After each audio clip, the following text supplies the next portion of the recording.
Cynthia is still trying to get on, I imagine. I'll take a quick look at the attendee list and see if there's anyone who's supposed to be on the panel in the attendee list. Go ahead and raise your hand. We've got 25 attendees right now. Are we looking for Cynthia? Is that right? She's going to be part of the report, vacation rental report. There's plenty of time for her to catch up. Okay. Hey folks, we are now broadcasting live on Facebook and Zoom. Great. I do see a Cynthia in the attendee list. So if Cynthia, if that's you and you should be on the panel, go ahead and raise your hand and I can add you now. If you're someone else named Cynthia, then we're glad you're here and we'll keep you where you are. Thanks.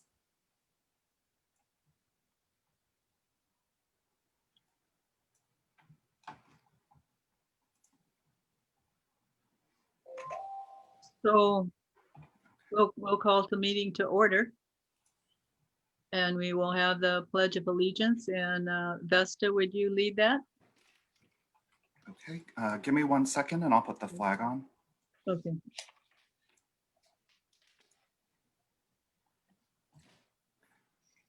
Go ahead, whenever. You have to unmute yourself, Vesta.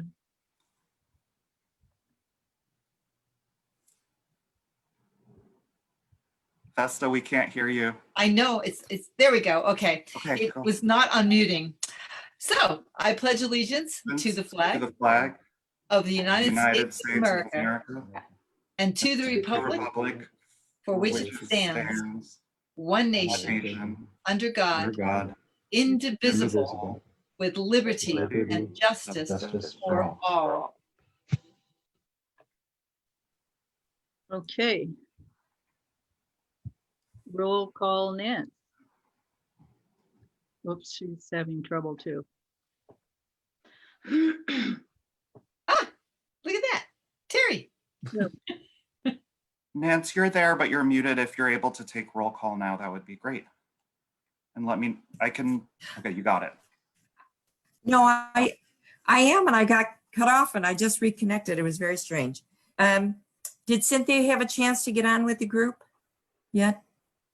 I know she's coming. Yeah. Okay. Jordan Lebovich, raise your hand if you're here. Okay. Pip Marquez de la Plata. Ron Redmond. Lucy Hardcastle. Vesta Copestakes. Here. Terry Gwiazdowski. Here. Claudia Sissenfall.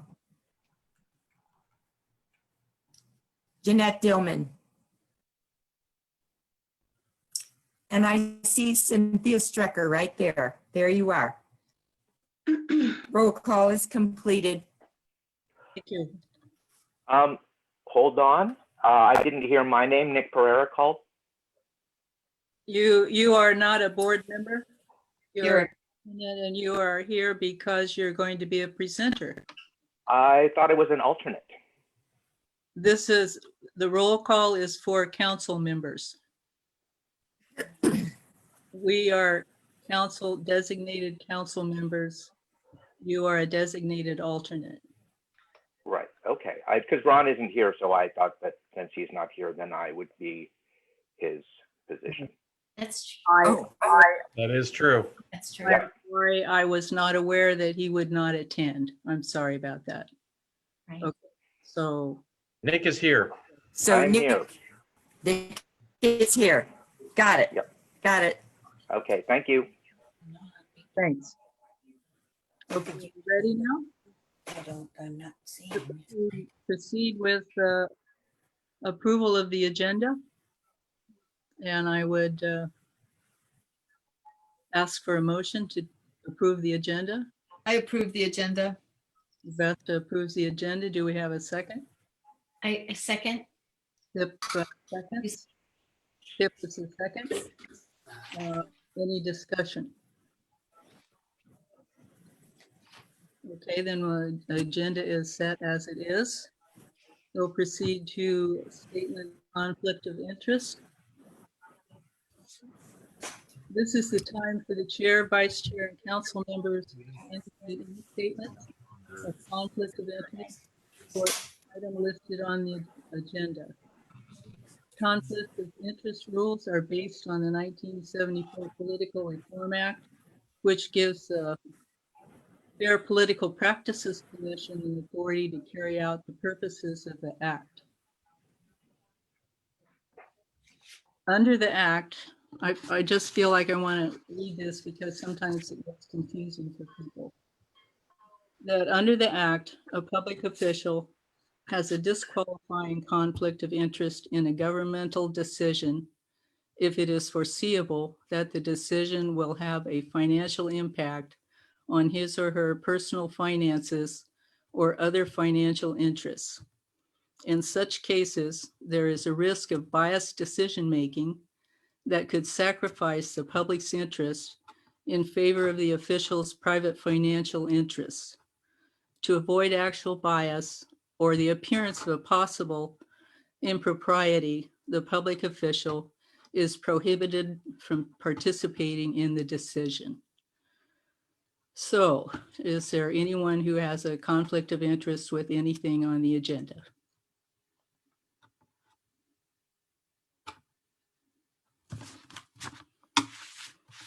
Okay.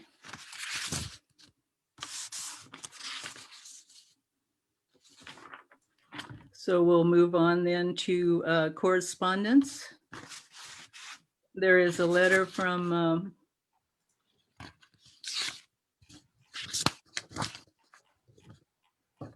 the Cazadero Community Services District, which is discussing a bike race or a bike event scheduled for May 29th of next year, I believe. So this may be something that will come to the MAC before then to discuss, probably on the land use issue. There's also a letter in response to the MAC letter to the sheriff, and it's basically discusses what they're doing here and what they're proposing. And that was all the correspondence that we have. Now I'll proceed on to general public comment. This is a time set aside to receive comment from the public regarding matters of general interest not on the agenda, but related to the Russian River MAC business. Pursuant to the Brown Act, however, the MAC cannot consider any issues or take action on requests during this comment period. Comments will be limited to 1 2-minute statement per person. So Leo, do we have any public comments? So at this time, if any members of the public have general public comment, please raise your hand, and that's the format that we'll use through this meeting. If you want to make an official comment at that time, you may raise your hand and then we'll go through the queue. Additionally, if you enter questions into the Q&A, we'll also try to recognize those as well. So we have 3 hands right now, 4 hands for general public comment. So we'll start with David Ricard. I'm going to allow you to talk, and we'll have John Uniacke after that. David, you should be able to speak at this time. There we go. Can you hear me? Yes, we hear you. Okay. Hi, Vesta. Hi, Linda. I'm David Ricard, and I live on Neely Road. Neely Road has only one way in and out, except when the Summer Bridge is in place. Problems with the road can trap us here during a disaster and prevent emergency services from reaching us. Because of this, I frequently check the condition of the road and try with limited success to get problems repaired. I am concerned about, number 1, plug culverts. There are about 10 culverts near my house, and they all drain water running off the hillside under the road and into the Russian River. Many of them are damaged or so blocked with debris that water flows into the street. If the water gets deep enough, it can even completely block the road. And number 2, plug drainage ditches. There are ditches on the side of Neely Road that are supposed to direct the water into the culverts. Most of the ditches are full of dirt and debris, so water flows into the road instead. And number 3, there's a timber harvest planned on this hillside, which will cause more runoff and debris flow. So it is vital that these issues get addressed before the plan is approved. For instance, the timber company is well aware of the seriously damaged culvert but that's on their property, but they won't do anything to fix it until the county fixes their half of the culvert. What I would like is a contact at TPW that I can take on a tour and show them all these issues and work with in the future. I know TPW is busy and there's a limited budget for road maintenance, so I'd like to learn how Neely Road fits in their priorities. Any suggestions or comments are appreciated. Thank you. Thank you, David. Next, we have John Uniacke. John, you should be able to speak. Yes, simple question. I hear there's 25 people at this meeting. How do I see who's on and who's not? Where can I see all the members of the public that are on this meeting? The list of names or whatever. Do you have an answer for that, Leo? I'm not sure how the functionality on this webinar is set up. I mean, I guess I could post a screenshot if that's something the chair wants. We don't have a policy, I don't think, about how to show attendees in a meeting. So if you'd like, I can try to screenshots the attendees, but it's not something we've done before. It's a public meeting, so I like to see who's attending. Jeanette, if you'd like, I can do that once we're through the public comments, or just let me know if that's something you'd like us to do.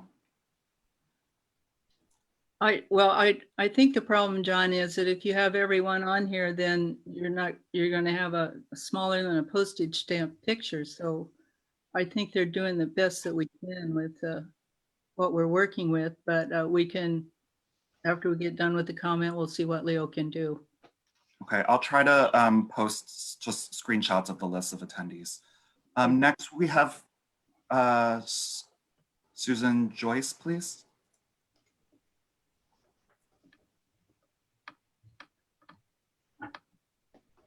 Susan, you should be able to speak. I think you may have to take an action to unmute yourself. I'm sorry about that. Can you hear me now? Yes, you're all set. Hi, I'm a local resident of Neely Road in Guerneville. The timber harvest plant across the street from my home is in an extreme fire danger zone as defined by CAL FIRE. A fire up on Neely Hill could trap residents in the Vacation Beach area with only one narrow road out. The landowners have removed the lucrative redwoods and Douglas firs 3 other times and left the flammable hardwoods and tree cutting debris behind. The forest is now a messy, dry tinderbox full of branches and brush. This new timber harvest plan, again, does not include any means for removal or disposal of post-harvest slash or biofuel left on the ground to dry out in the sun. During the pre-harvest inspection on July 24th, the forester discovered numerous occupied homeless camps with illegal warming fires burning even in the summer. He reported, quote, "There is a current significant fire threat from these fires." The landowners have been dangerously negligent by allowing ground fuel and illegal campfires to remain on their land, creating an ongoing, very real fire threat to Guerneville. Redwoods are a natural fire retardant in a forest. They collect moisture from the fog on their leaves that drops to the ground. They provide ongoing shading, watering, and cooling systems in the forest. Remove them and you remove part of the natural balance, keeping the forest safe. Highly flammable hardwood trees like tan oak and bay get more sunlight and flourish. Even the tiny new redwoods planted after a harvest also form fast burning fire fuel in a wildfire, and that's what happened at Paradise. We would like to see these fire danger threats addressed by impartial experts and eliminated before any more redwoods are removed from this land. Thank you for your time and assistance and any assistance that you can give us. Thank you. Thank you. Next, we have Colin Baptiste. Colin, you should be able to unmute yourself and speak.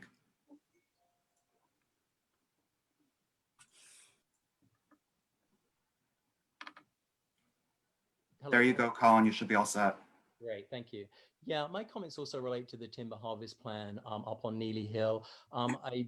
I back what Susan has just been saying. I am concerned that this plan calls for group selection logging, and that is a type of logging that allows for multiple sites of up to 2.5 acres to be clear cut. And this will allow for the growth of small stemmed brush and other vegetation that will be highly flammable. Also, the plan, there seems to be no real measures in the plan to clear out the woody debris and the logging remnants that will be caused by the removal of the large trees. This means the slash, as it's called, will dry out and essentially become kindling. And one reason why it's not being removed according to the plan is because removal would lead to soil erosion, because there will be nothing on the forest floor to lessen the rain impact. So if it's removed, we have erosion, but if it's not removed, we have an increased fire risk. And I think that's a problem. My second comment relates to the landslide risk. 60 acres of the logging area is in a landslide prone area. So currently under the plan, only 15 of the 60 acres will be excluded from logging. So 75% of the landslide area will be logged. And I think logging of these slopes is highly irresponsible and could do harm to county property, the roads and the culverts, and threaten public safety. And finally, as I think we all know, the entire Russian River is impaired for sediment and temperature. And I don't believe there are enough safeguards in this plan to prevent runoff into the watersheds. So putting a few water bars in place is not going to stop the runoff in a major rainstorm. We need rolling dips, and there are no rolling dips or very few rolling dips in this plan. The forester has applied for numerous exemptions under the forest practice rules that will allow for heavy use equipment and landings within the water lake protection zones, and to allow tractors to be used on slopes over 65%. It's going to be impossible to prevent runoff, and that'll increase sedimentation into the river and increase water temperature. That not only endangers the fish, but it will also deter tourists from coming to the river because of the increased sedimentation and the toxic algae that's likely to bloom. Thank you.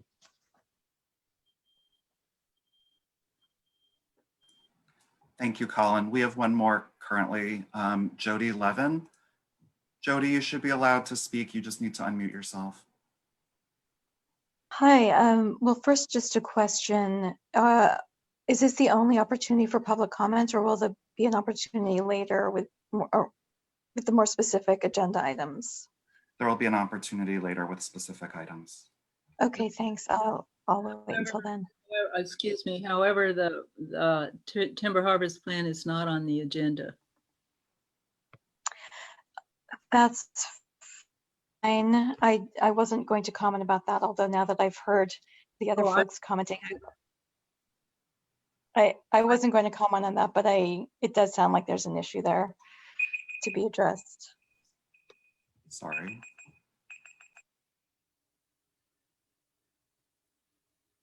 Can you unmute yourself, Jody, and go ahead? Thank you. Yes, thank you. That I wasn't going to comment on that, but thank you. Great. That's all the hands raised I currently see. So at this time, I think Chair Dillman, you can move on to the next item. Okay. Consent calendar. And what we have is approval of the June minutes. So I'll entertain a motion to approve the minutes.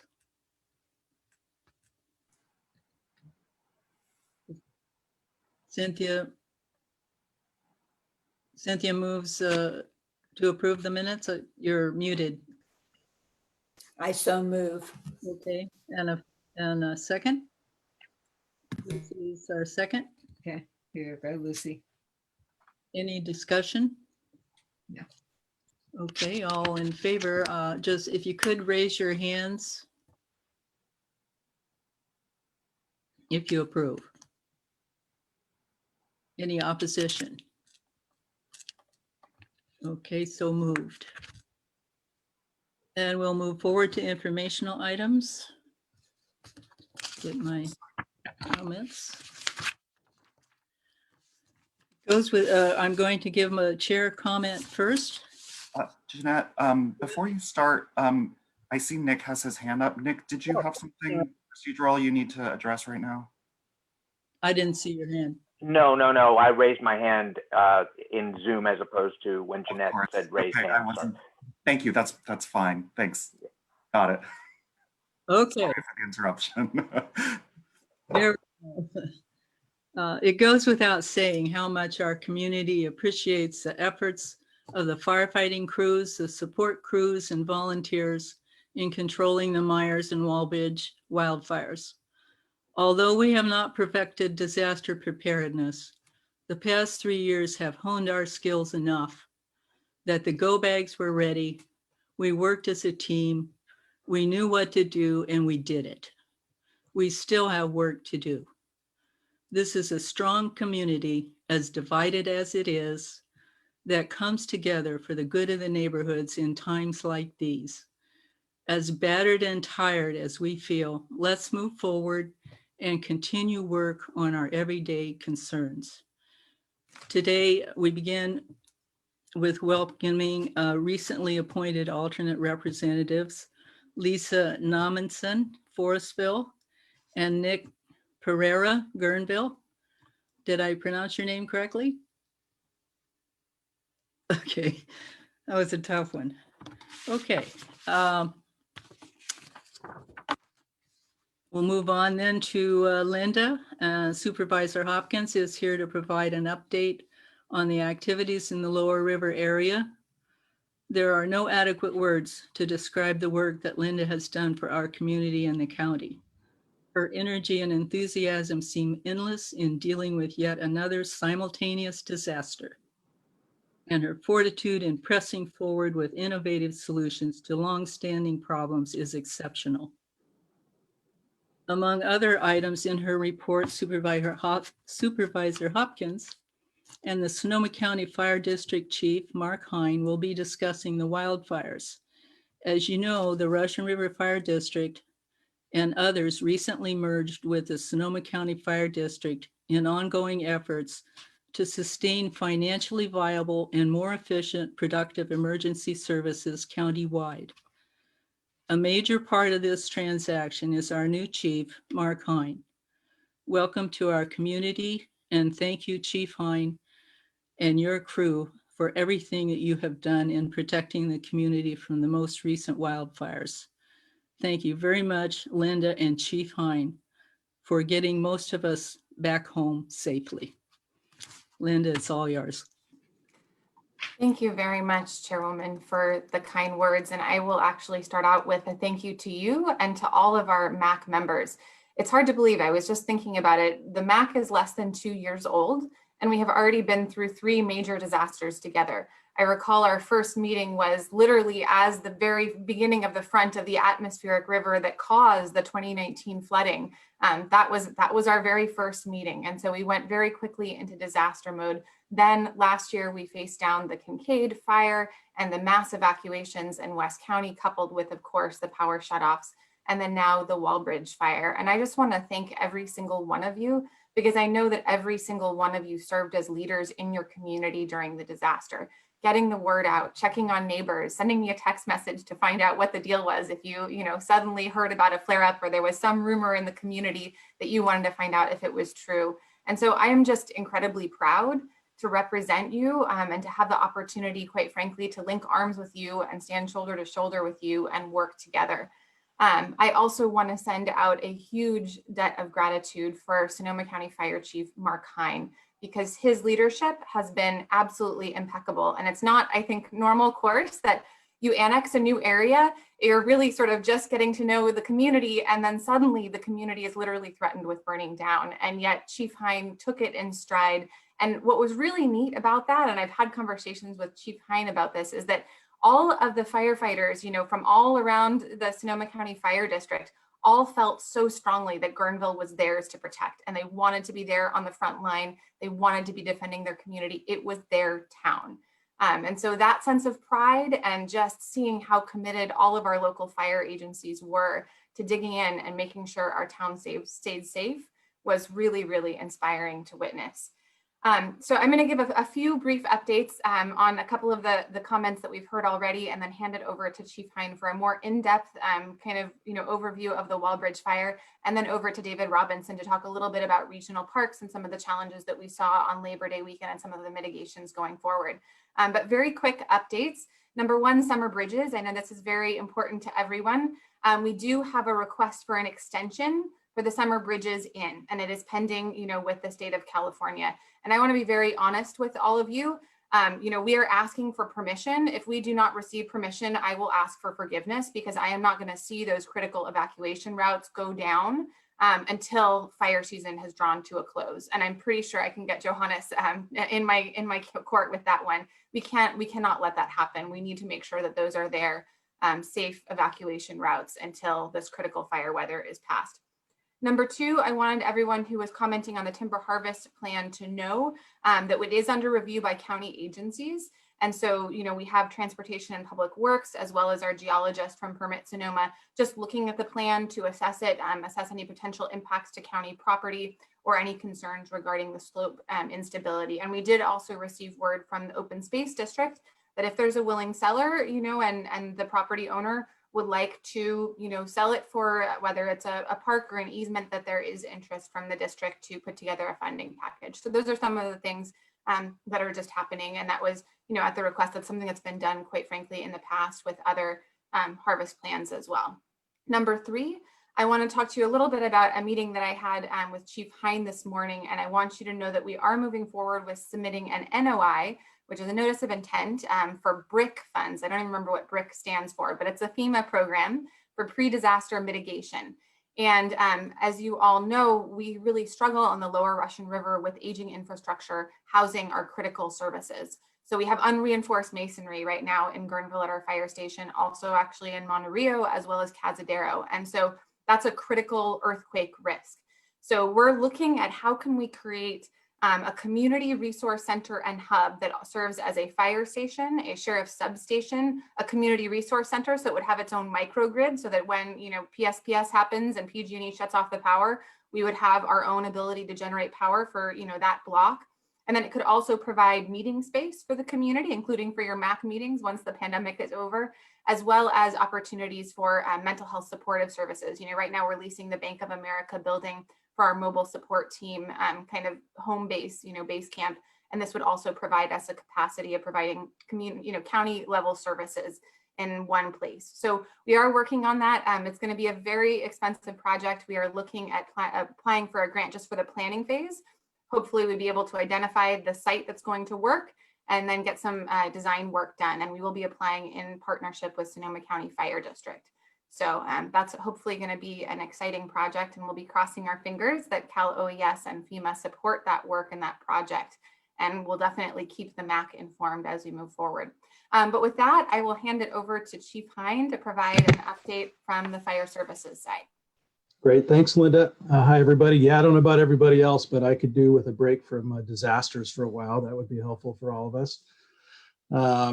The recent Wallbridge fire, and to a lesser extent, the Myers fire, a couple things just to share with you to help put this in perspective. So one of our big challenges in the Wallbridge fire in particular was we were battling for firefighting resources with fires across the state of California at the time. And just to frame this, I was in a conversation earlier today that every large fire currently burning in California was caused by that same lightning storm. Other than the one gender reveal party, which you probably all heard about, there have been no other fires caused by other sources that have gone to become large fires in California. It was all due to that lightning outbreak. So whatever label we want to put on things at this point, whether it's climate change or some other label, I always tell folks, I can tell you in the 35 years that I've been in this profession, I've never seen fire seasons and fires burn the way that they are right now. So I do want to touch on the Wallbridge fire for just a second. Now, interestingly enough, the Myers fire got little attention because it was right on the coast where we were able to quickly contain it with the help of the Great Pacific Ocean fire break on the other side there. So That was helpful, but it's important to know that the computer modeling in the first 5 hours of that fire had that fire coming all the way down to the Russian River from Guerneville to Jenner, crossing the river and going all the way through Bodega Bay. So it was a highly explosive fire in its first few hours, as was the Walbridge fire. So when the Walbridge fire started, it actually started quite a ways north of Guerneville, or north of the top of Armstrong Woods Park. It was quickly found, basically the location of it, because of our new fire spotter camera network. So between the county and PG&E and the fire service, there's been a great partnership over the last few years to expand the fire spotter cameras that are all along the ridge lines. These cameras look for smoke, and they have algorithms built into them that they lock in on the smoke column and transmit to our 911 dispatch center the GPS coordinates of where they think the fire is. So it's basically taking the old fire lookouts of the early 1900s and applying technology to it. You can actually access those yourself anytime at alertwildfire.org. It's a great system for you to, God forbid we have another fire close to us, you can track its progress yourself that way as well. First few hours of the Walbridge fire, it was taking a beeline on 3 points of impact along the Russian River. One was over the top of the ridge line and into Rio Neato. One was right down Armstrong Woods Road towards downtown Guerneville. And the other was Old Cazadero Road towards Cazadero Valley itself. So it was exceptionally challenging for us with very limited resources. The only resources we had on the first 2 days of that fire was what was on duty in Sonoma County at the time. And there's just not enough on duty in Sonoma County for these kind of conflagrations. But we used a tool that came out of the Kincaid fire, which was what we call a county all call, which means basically every firefighter in this county and every fire station in the county gets a page at the same time and says, whatever you can send, send to the following location. So I used that tool twice during the Walbridge fire. The first time was on day 1 of the Walbridge fire. The firefighting aircraft said that that fire was coming hard towards Guerneville.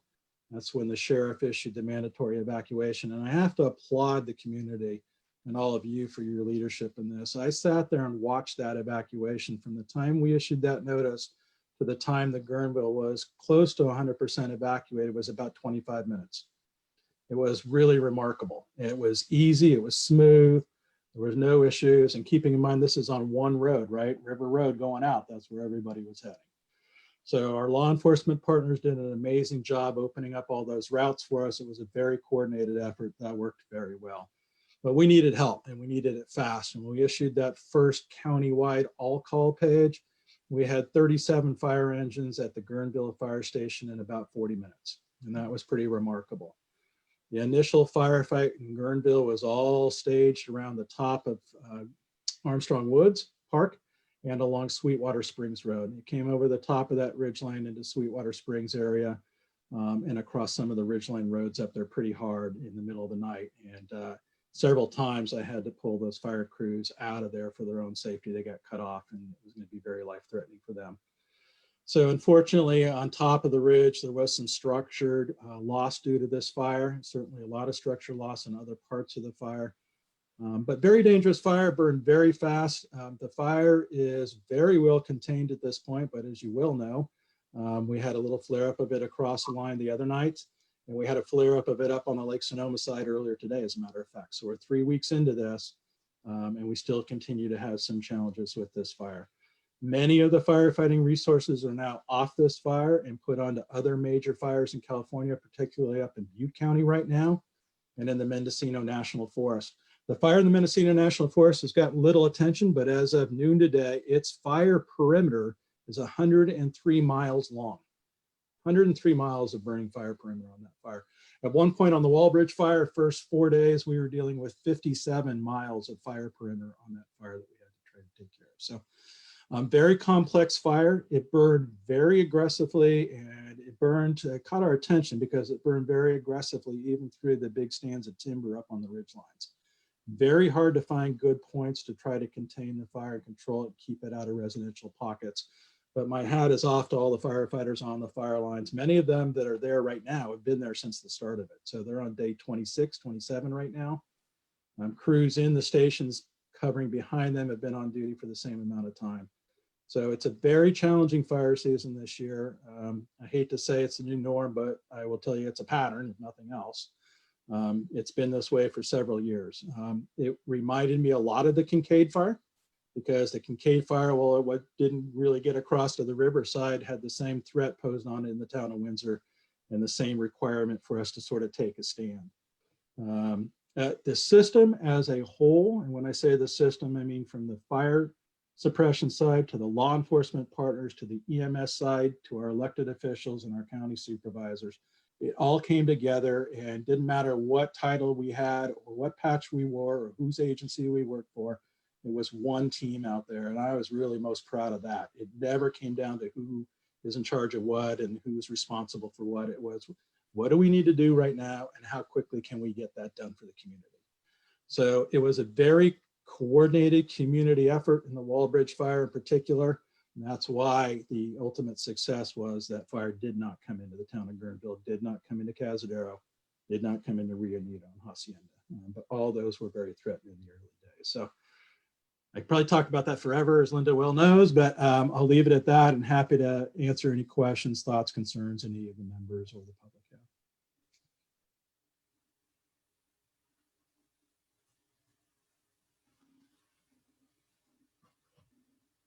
Are there any questions, Leo? So right now there are not any hands raised, but if we want, we can give people a moment to raise their hands. It's okay, because I think Linda has more of her report to give. We can wait until the end of her report. That sounds fine then. Great. Go ahead, Linda. Thanks. I would just hand it over to David Robinson to provide a brief update on the park side, and then we're all available to answer questions from the council. Sure. Good evening, everybody. Thank you for having me, Chairwoman and Supervisor Hopkins and members of the council. As you all know, visitorship on the Russian River is increasing incrementally. I mean, it's exponential. We've seen it over the last 5 years. We're noticing more and more people are coming from both outside the area and from inside Sonoma County. And what we've seen is our little river, which was once a kind of a locals hangout. Having grown up in West County, I can speak to that, is now a regional destination, truly for the Bay Area, South Bay, East Bay. And we're seeing people driving hours to come and recreate. A blessing and a curse in some ways. I guess what I would speak to right now is just, we understand the impacts to your community. We understand the crowding, we understand the trash. There's things that regional parks can do and have been doing. We've increased our trash service, we've increased our restroom service, we've increased staffing as much as possible, and we're attempting to increase the access points, because truly there are only a number of access points along the river. And what we've seen 3 weeks ago, 4 weeks ago during the 110-degree weather was people are coming. We closed the parks, we shut parts of them down. They're still coming, and they're going into the neighborhoods if they don't have parking, and they're going into the neighborhoods if they don't have restrooms, to be quite honest with you. So over Labor Day weekend, we reopened the parks. We upped our staffing to as much as possible. We pulled park staff from our Mountain Valley district, which is the Spring Lake, Santa Rosa area. And we focused on both the coast, which is another regional destination now, and on the river.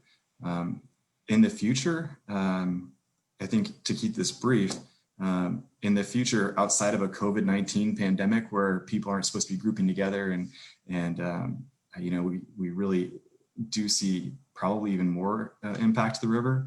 We're looking at messaging. I mean, regional parks is now boosting and paying to boost our Facebook messaging to say, hey, the river's full. The river's full on the weekends. Choose another day or choose another place. I think the county is doing that as well. We're gathering data, so we're actually gathering where people are coming from so that we can boost that messaging.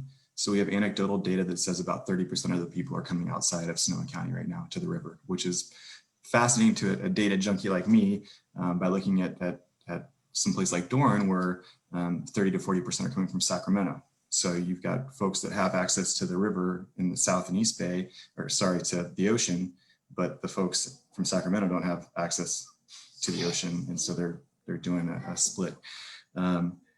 We're gonna up our patrols, continue to up those. I don't think the summer's over yet, to be quite honest with you. I think we've got a couple more months. We'll continue to monitor and educate as much as possible. We have a Recreate Responsible campaign that we're using. We give out masks to folks that don't have them. We tell them use our restrooms. We have signs that say it's illegal to park in the neighborhoods. We've put up drop-off and loading zones so that folks can actually drop their people off so they're not playing Frogger on River Road, which is really dangerous. And we've done that at Sunset as well. In the future, like I said, post-COVID, what we're really looking at is, destination tourism. How do we get folks to where we want them to go that's not as impacted? How do we look at parking areas outside the river so that we can add a shuttle system so that you're not getting impacted with the traffic and with the people in the neighborhoods. We had a plan for an RFP, which is a request for proposal for this year, to try and find a shuttle driver. We were going to put a bunch of, we have permanent and portable restrooms. We're going to try out a location that we have as a park. It's an open field right now, and give it a go. We're willing to try anything. And like I said, we want to partner with you on this and help out as much as possible. We want to teach people how to recreate responsibly, teach them how to care for the river so that they cherish it as much as we do. But with that, I'm here to answer any questions that you may have about what we've done or what we plan on doing or what we can do. Okay, Chair Dillman, would you like to take questions now? I see at least one hand raised. Sure, go ahead. Okay, so I see John Uniacke, so go ahead. You're able to speak, and I'm gonna also try to display the timer while people are speaking as well, so that Thank you. Thank you. Go ahead, John. Okay, my problem has been and continues to be is that people of this county need parks for them. And what's happening here, especially on the river, is they don't have access because they have left. I don't know what's happening here. I'm getting all reset on my screen, but I'll continue on. My plan was to make these parks for locals early and after a certain time be open to everybody so that the people of the county could get what they needed in recreation time. Is there any plans for anything like that in the works? As we spoke yesterday, visibility from the roof of the county health department in downtown Portland was about a quarter of a mile. The region's air quality has been the worst in the world. Sorry, I was having trouble finding my mute button.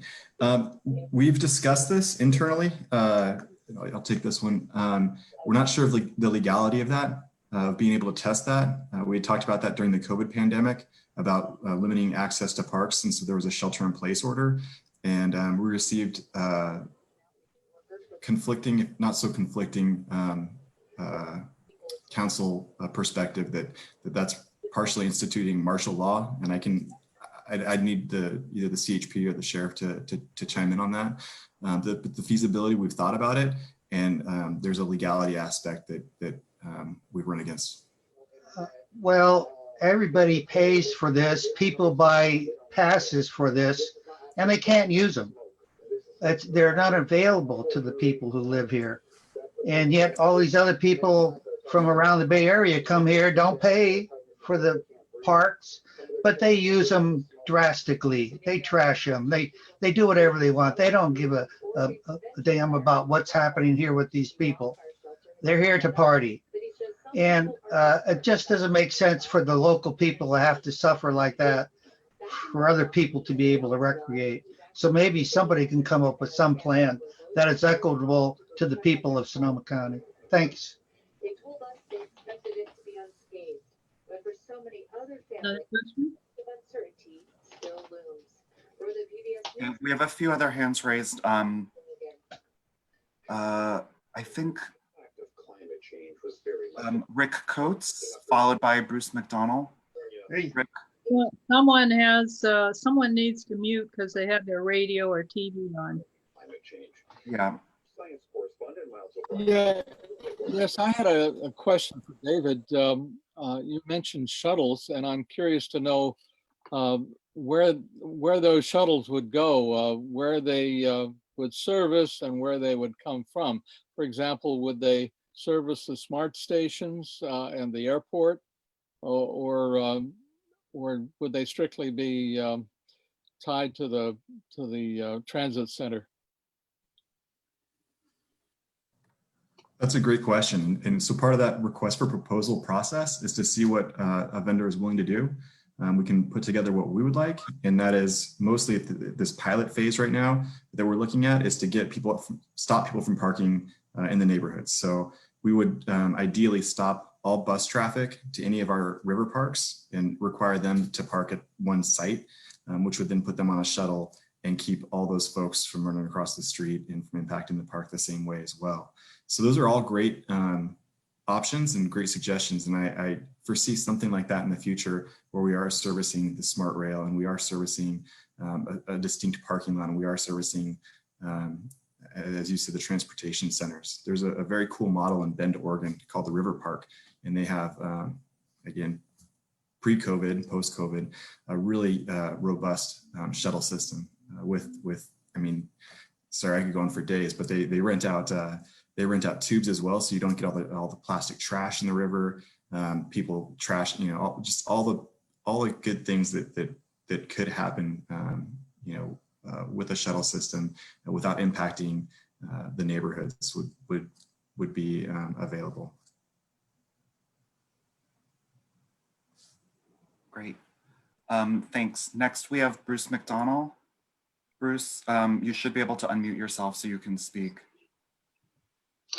Hello, David. Can you hear me? We hear you. Great. There's an area downstream from Waller Bridge that is for sale, and it's way back when we used to play around the river as youngsters. We used it quite often.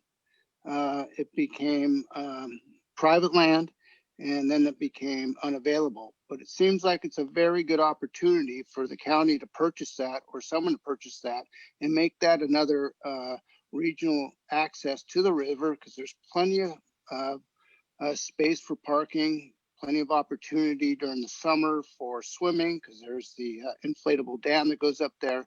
Is that under consideration for a new park? We're consistently looking at river access and prioritizing that. We just acquired Preston, which is on the upper river. Supervisor Hopkins, did you want to provide any comment on that other than what we're currently doing? We can definitely look into that. Are you talking about the part that's pretty close to the Waller Bridge itself and it goes on both sides of the road? Is that the one that you're looking at? It's been for sale for a little while? That is correct.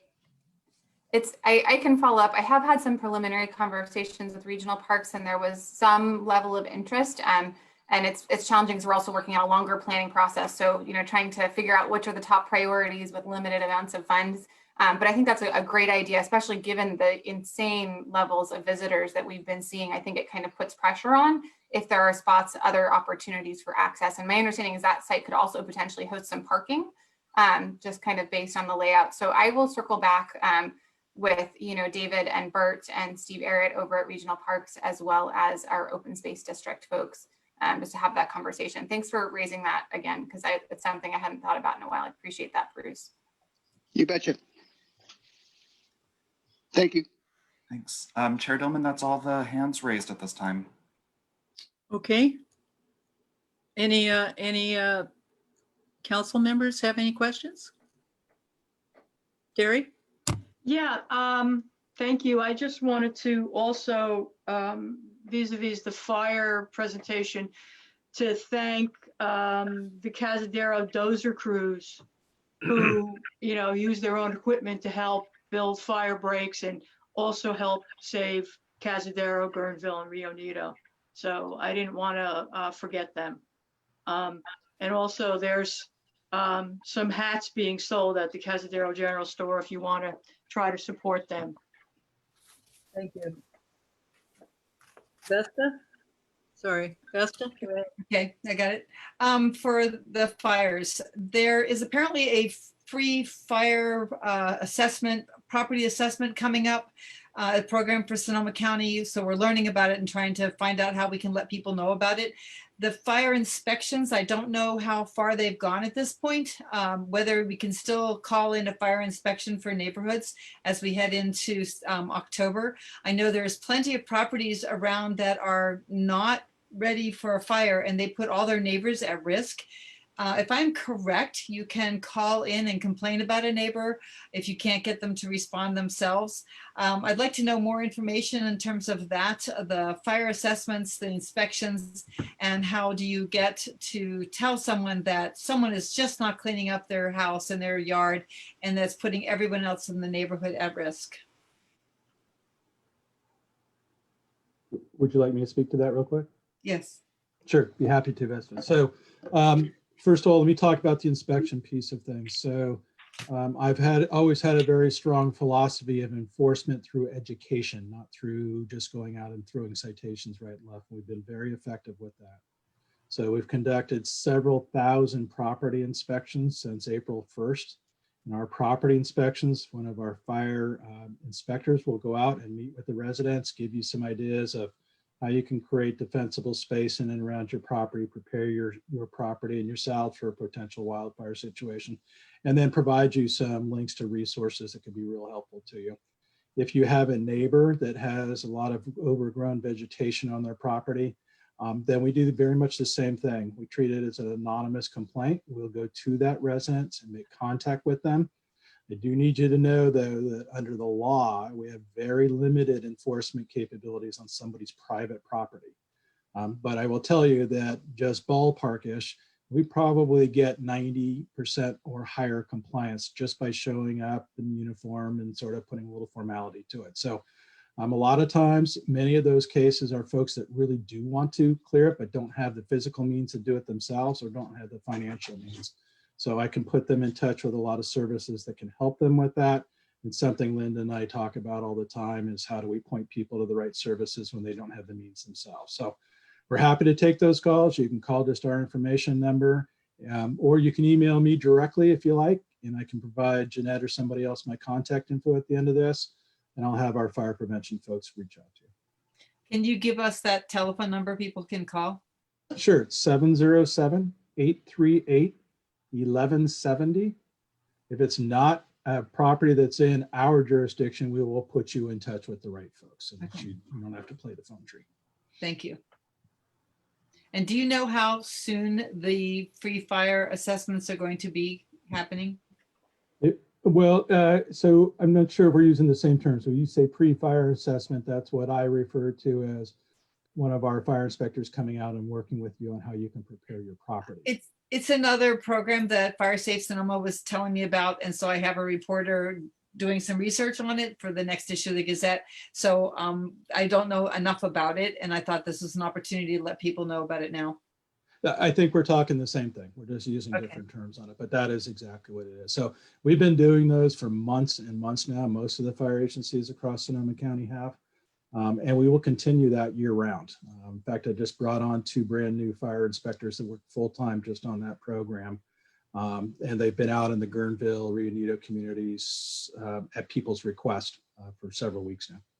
So would that be the same phone number, the 838-1170? Okay, so Correct. they could call up and say, I need Yeah, an.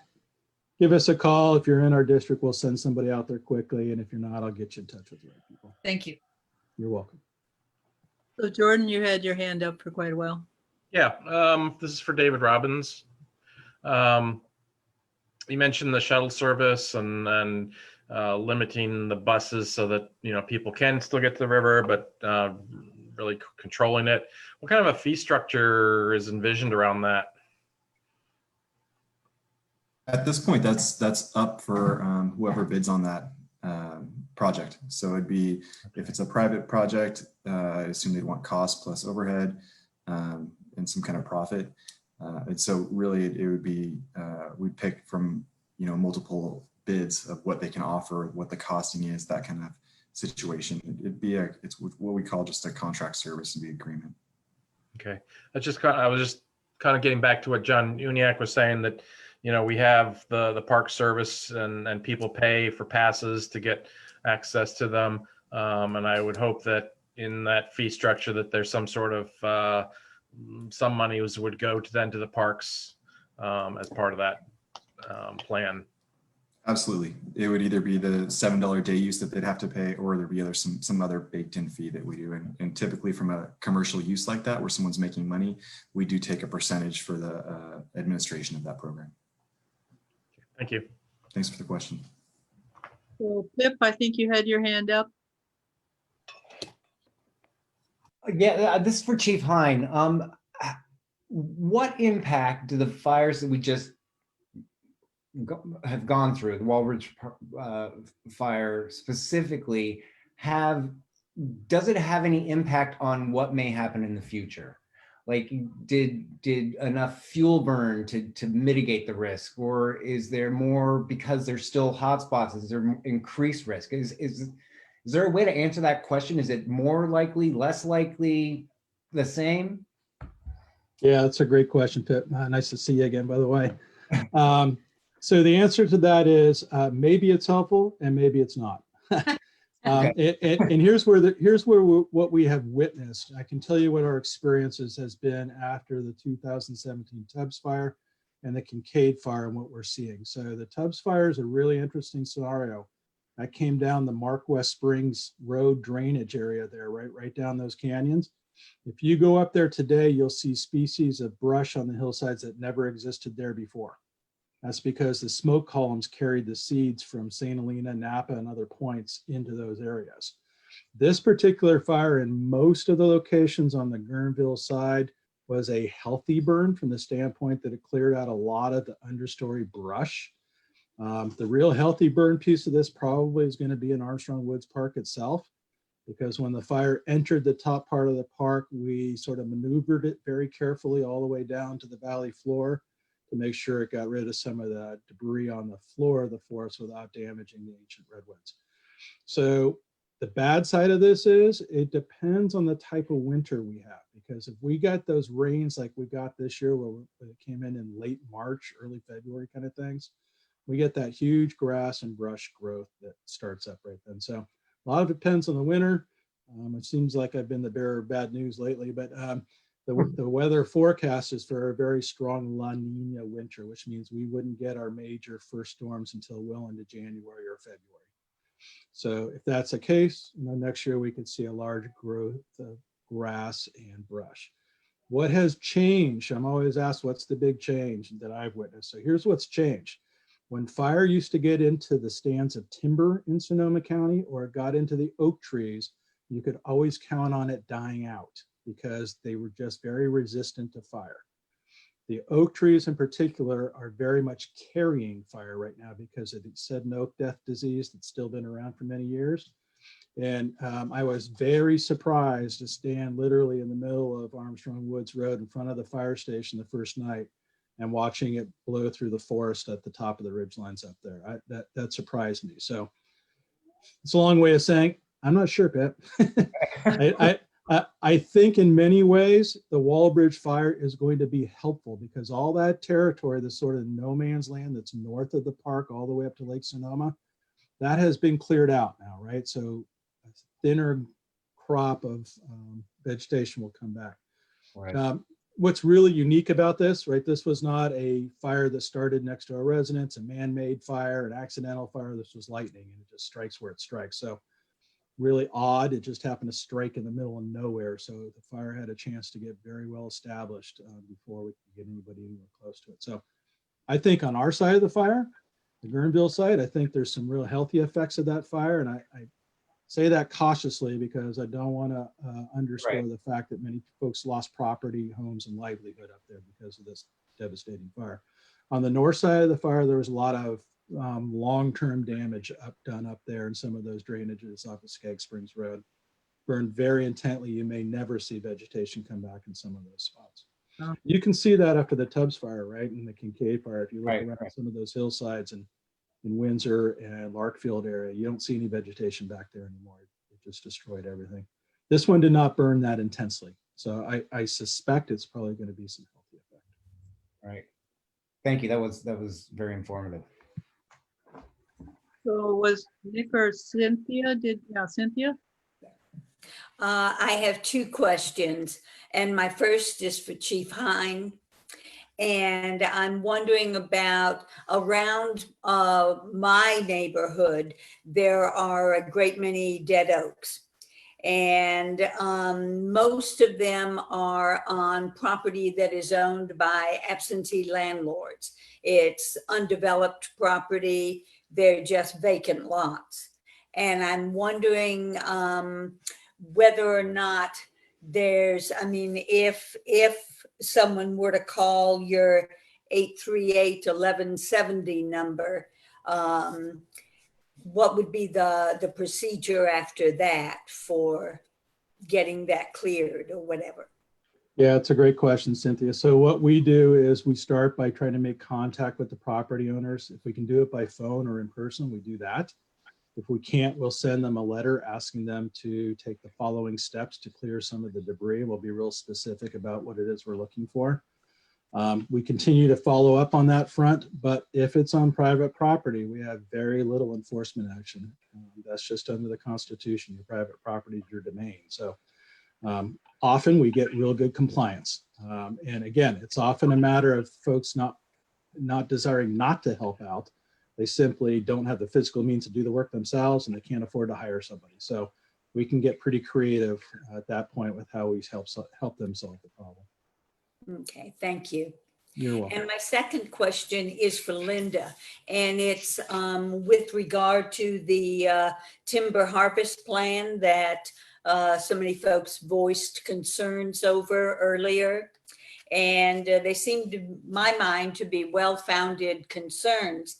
And I'm wondering if you have any idea of what a timeline might be. You mentioned that this particular timber harvest plan was under review from various county agencies. And I'm wondering when that sort of review is likely to be finished. That's a great question. And I actually just want to remind everyone that, of course, timber harvest plans are not approved actually by the county. They're approved by the state of California through CAL FIRE. And so our only role is to just look at if that timber harvest plan could potentially impact county resources, then that would, sort of inspire us to make a comment. And so given the concerns about Neely Road and the active nature of landslide, looking and running this to provide formal comment as part of CAL FIRE's review. And then additionally, it's also a fact that the Russian River Sanitation District irrigates some of the property that is going to be part of the timber harvest plan. So the water agency has also engaged on this process as well, just to look, at could there potentially be damage to water agency irrigation infrastructure or that kind of thing. So those are kind of the lenses that we would look at the timber harvest plan through and then provide formal comments. I was asking some of the folks who are organizing in the area around this, what's the deadline for comments? And actually there isn't a specific deadline, which is a little frustrating and challenging, but we are hoping to provide those comments within the month. CAL FIRE has been fairly preoccupied right now. And so there's obviously a lot going on in the state. And so we kind of anticipate a bit of a slowdown of the process based on the reallocation of resources in CAL FIRE at present. Okay, thank you. Any other questions, Leo, or board members? Okay, do you have any other business? Jeanette, you do have two hands raised. I mean, you did already give the public a chance, but if you'd like, there are two people who have their hands up right now. Okay, that'll be it. We'll do the two. Okay, so first is Susan Joyce, and then we have Bruce McDonald after that again. Susan, you should be able to speak. Thank you very much. My question is for Mark Hine. Mark, I was curious about this, I think it's about 300-acre, hillside next to Neely Road in Guerneville. It's so fire prone in its, the way the trees are removed and what's left, the brush and everything. Is that an area that your, group could come out and look at and then send a letter and all that to that landowner, even though he's, I think he's zoned for timber harvest. He's not a, resident. That's my first question. My second question is who would be in charge of removing the homeless fire camps? I'm just really worried about that. There's flames going on right now and during the summer in that very dry area. So those are my two questions. Yeah, great question, Susan. So to address your first question, CAL FIRE is the agency that really has the enforcement responsibility and the prevention responsibility for that part of Neely Road. And that's going to be wrapped up into their permitting process on the logging operations there. But CAL FIRE is the best entity to help you on the Neely Road piece. And I can certainly point you in that direction too, so you don't have to try to chase that down. Second question with regards to the homeless encampments is a much bigger challenge for all of us.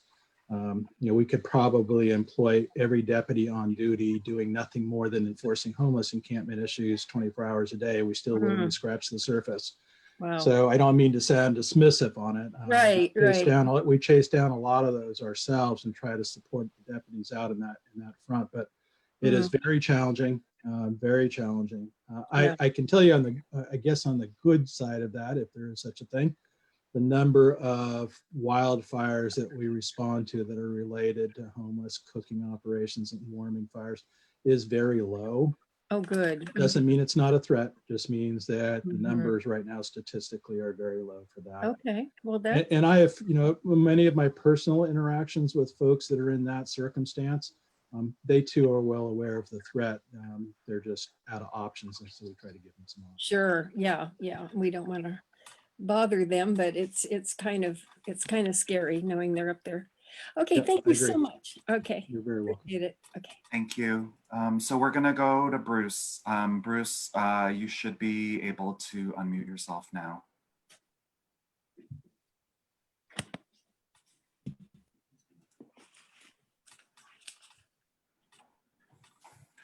Bruce, earlier you were showing up twice when you were raising your hand. This time there's just that one. I can see does that work? Hello. Okay, there you go. This is from Mark Hines.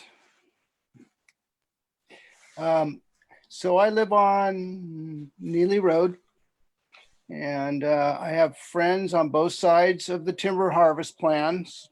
A lot of them are opposed to it, and my friends in the CAL FIRE side are much in support of it. I see a lot of dog fir growing up there, not a lot of oak and redwood and it seems to me, in my opinion, that to do pro timber harvest and to cut fire breaks would be beneficial as a fire preventive action. What is your position on that? But that's by no means a loaded question at all, Bruce. I appreciate that. It's a very sensitive subject all the way around. So when CAL FIRE issues these kind of permits for that type of an operation, it's usually their foresters that are very much involved in that, whether people agree with the foresters or not. They're the ones that go out and do the scientific analysis on how they're going to issue that work. So I can tell you that one of the reasons that we are seeing these kind of fire activity across the state of California is our need to have much more aggressive vegetation management work being done, but that's going to require legislative efforts at the state, right? We can only do so much within the law, and we need to be real proactive on our legislative efforts. This county's actually had a long history of being in the lead role on that at the state legislative level. And we're working real hard with CAL FIRE, with OES, with the governor's office right now, through at least some of the committees that I sit on. I know things that Linda's involved with and her peers are involved with. Try to get real proactive for that. So it's sort of a roundabout way, Bruce, of saying I support it in very specific conditions and under the right conditions and with the right science to back it up. Mark, I agree. Thank you. You're welcome. Through the chairwoman, if I might just add, I agree wholeheartedly with Chief Hine, and I want to be clear that when I say that the county is going to be looking at making comments, the county is not going to come out in support or in opposition to the project. It'll be more about, have you considered mitigating this element or that element? And I want to say that we are extremely lucky in Sonoma County have a couple of phenomenal foresters. We have actually more than a couple. We've got someone working for UCCE. We've got Fred Ufrat. We've got Matt Green. I mean, these are folks who are really interested in the long-term health and fire risk reduction of our forest. So it's never a yes or a no, it's a how, right? What is an actually truly sustainable timber harvest plan? And so, you know, that's kind of the question. And I think the conversations that we should be having is how do we move towards a more mature forest structure? Many of our forests here in Sonoma County have literally thousands of trees per acre when they should have closer to 100 or less. You know, because they were clear cut and then everything grew back in a really dense, choked out fashion. That's not good for fire risk. It's not good for wildlife. And it's actually not good for if you're talking about carbon sequestration and climate change, because we'll never get those big trees. Those big trees are actually the ones that really sequester the carbon. So I think this is a critical conversation to have. And I think we need to be doing more of this in Sonoma County, having conversations about what is sustainable forestry, what is fire risk reduction, and then how can we facilitate fire breaks? And that's a meeting that I'm hoping to have with Chief Hine later this month or next month, and to meet with CAL FIRE and talk about how can we create a network of fire breaks around the county to protect our communities so that it doesn't have to be the par meters on the dozers around Cazadero. We already got that maintained, right? And a lot of these existed 100 years ago. And then unfortunately they weren't maintained as, you know, the land was parcelized, people moved in from out of the area. And thank you, Terry, by the way, for bringing up the dozer crew. That was amazing work. Local, awesome. And I can't wait to get up and get a hat, but I hear they keep selling out, so.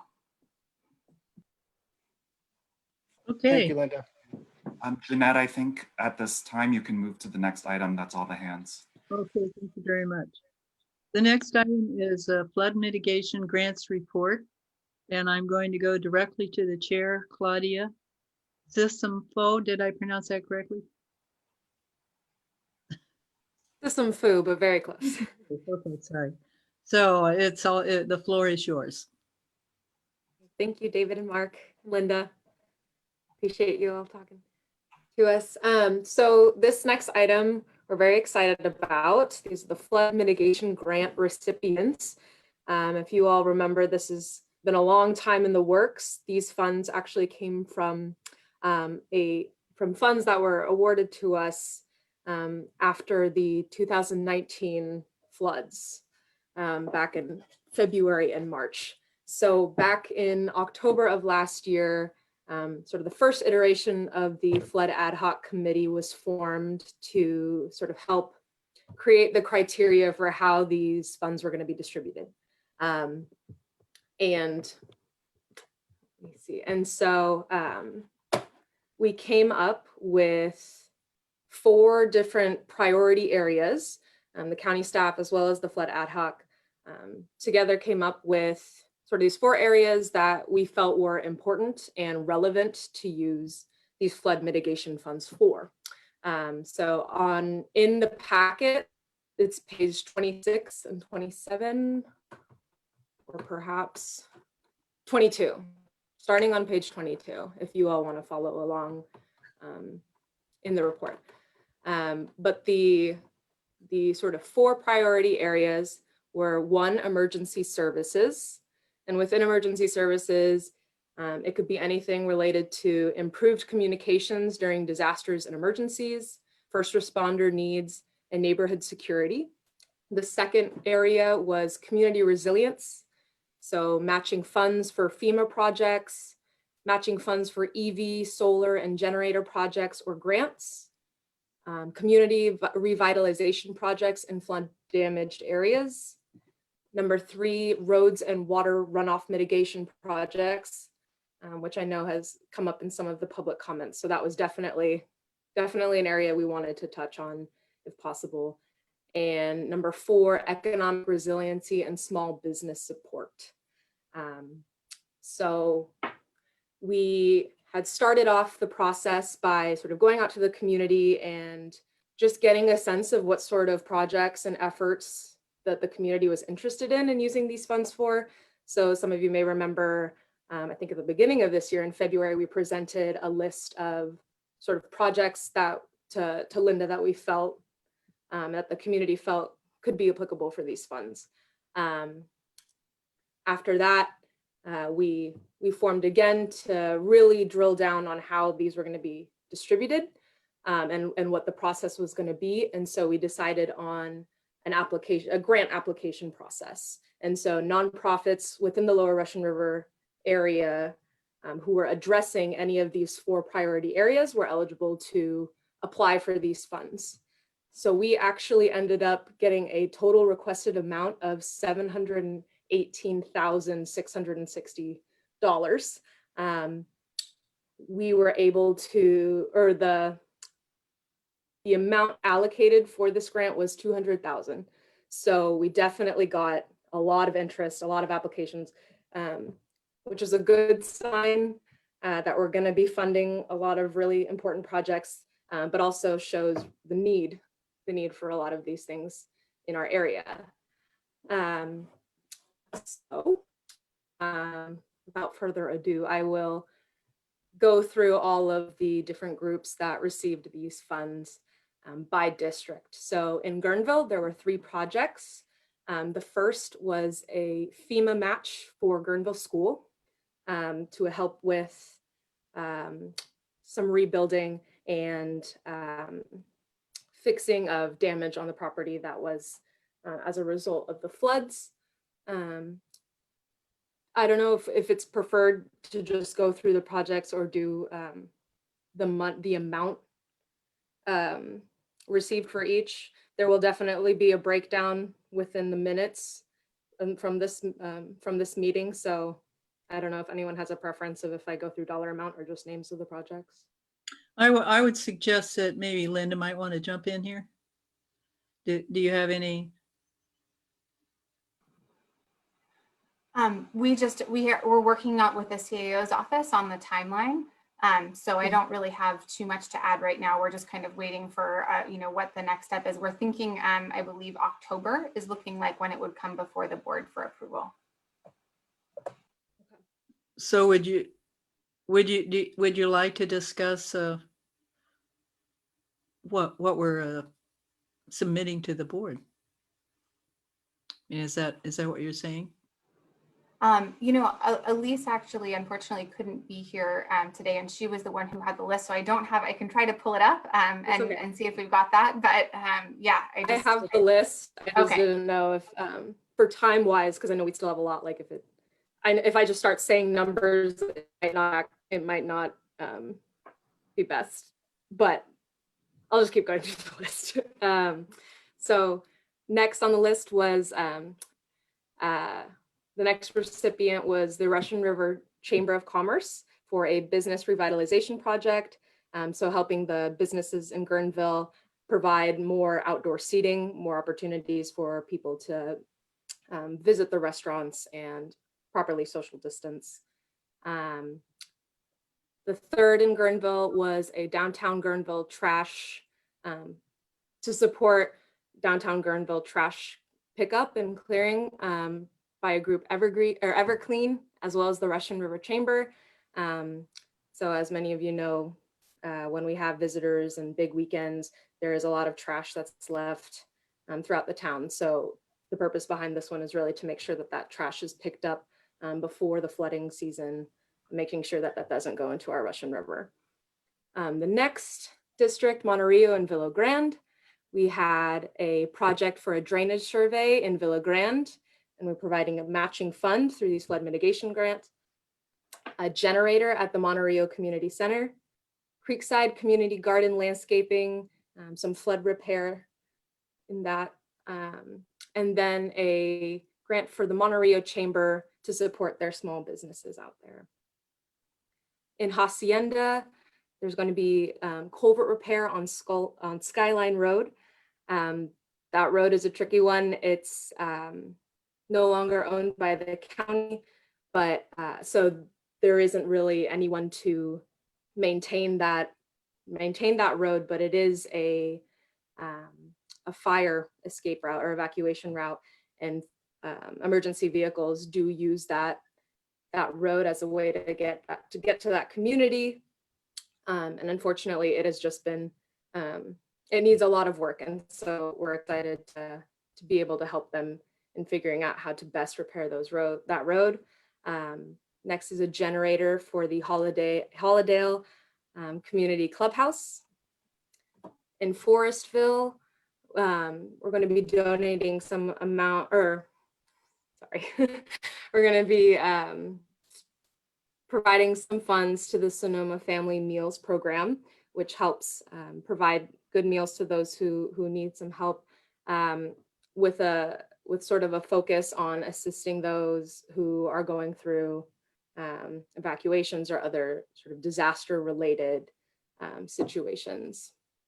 For Cazadero, they're going to be receiving a generator for the firehouse, or funds to help install a generator for the firehouse there, as well as some funds to create a fiber connection for the firehouse, which is going to be really good in order to have actual service and communications for their fire station out there. And then lastly, sort of general region, money will be put towards Pole Mountain Fire Lookout rebuilding. So in total, the funds that we're going to be giving out are $220,000 to all of these projects. Very exciting. And there will be a full list and the amount available within the notes after the meeting. So if you have any questions, or if any of the other flood ad hoc members have anything to add, really appreciate everyone that was part of the effort. Thank you. Any questions? Cynthia? My question is, the 220,000 is a portion, right, of the money that at some point will be available. So I'm wondering again about timelines. When will the next portion of money be available, or be available to be applied for? So I'll go ahead and jump in and answer that one. So a couple of things. We do have an ongoing revenue stream in the source of tourism impact funds. And so there might be opportunity for ongoing, allocations through that.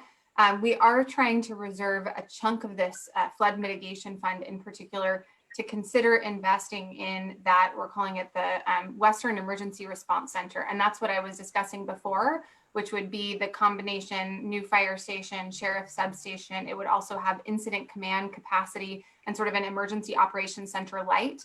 So it could essentially function as what the old one and on Armstrong Woods Road did, where that became kind of the home base for CAL FIRE and local fire agencies together to convene. But at the end of the day, that that infrastructure is not only is it unreinforced masonry, but it's also not adequate for the needs, right? In terms of, having overnight sleeping facilities that are adequate, in terms of having the space for really a command and control type center. I mean, you should have seen it that during the fires, they literally just had giant maps plastered on the inside of the engine bays. And that's where they had tables set up to try to, run their operations. And so, so the hope would be to kind of keep probably the rest of it to try to be the matching funds for the 75% FEMA funds, if that's something that's got community support. And starting with the planning grant would enable us to have virtual town hall meetings to go and, also meet with the MAC about this specifically to determine if that is how we want to invest those funds. So my goal was to kind of hit pause on spending any more of those funds while we follow this process through to see if that seems like that's a good investment for the Lower Russian River. And if it isn't, or if it falls apart, then we could always look at allocating those funds elsewhere. But I would really love to kind of shift, at least for this upcoming year, into the tourism impact funds again and get some of that money out to the community for the next round. Thank you. Vesta?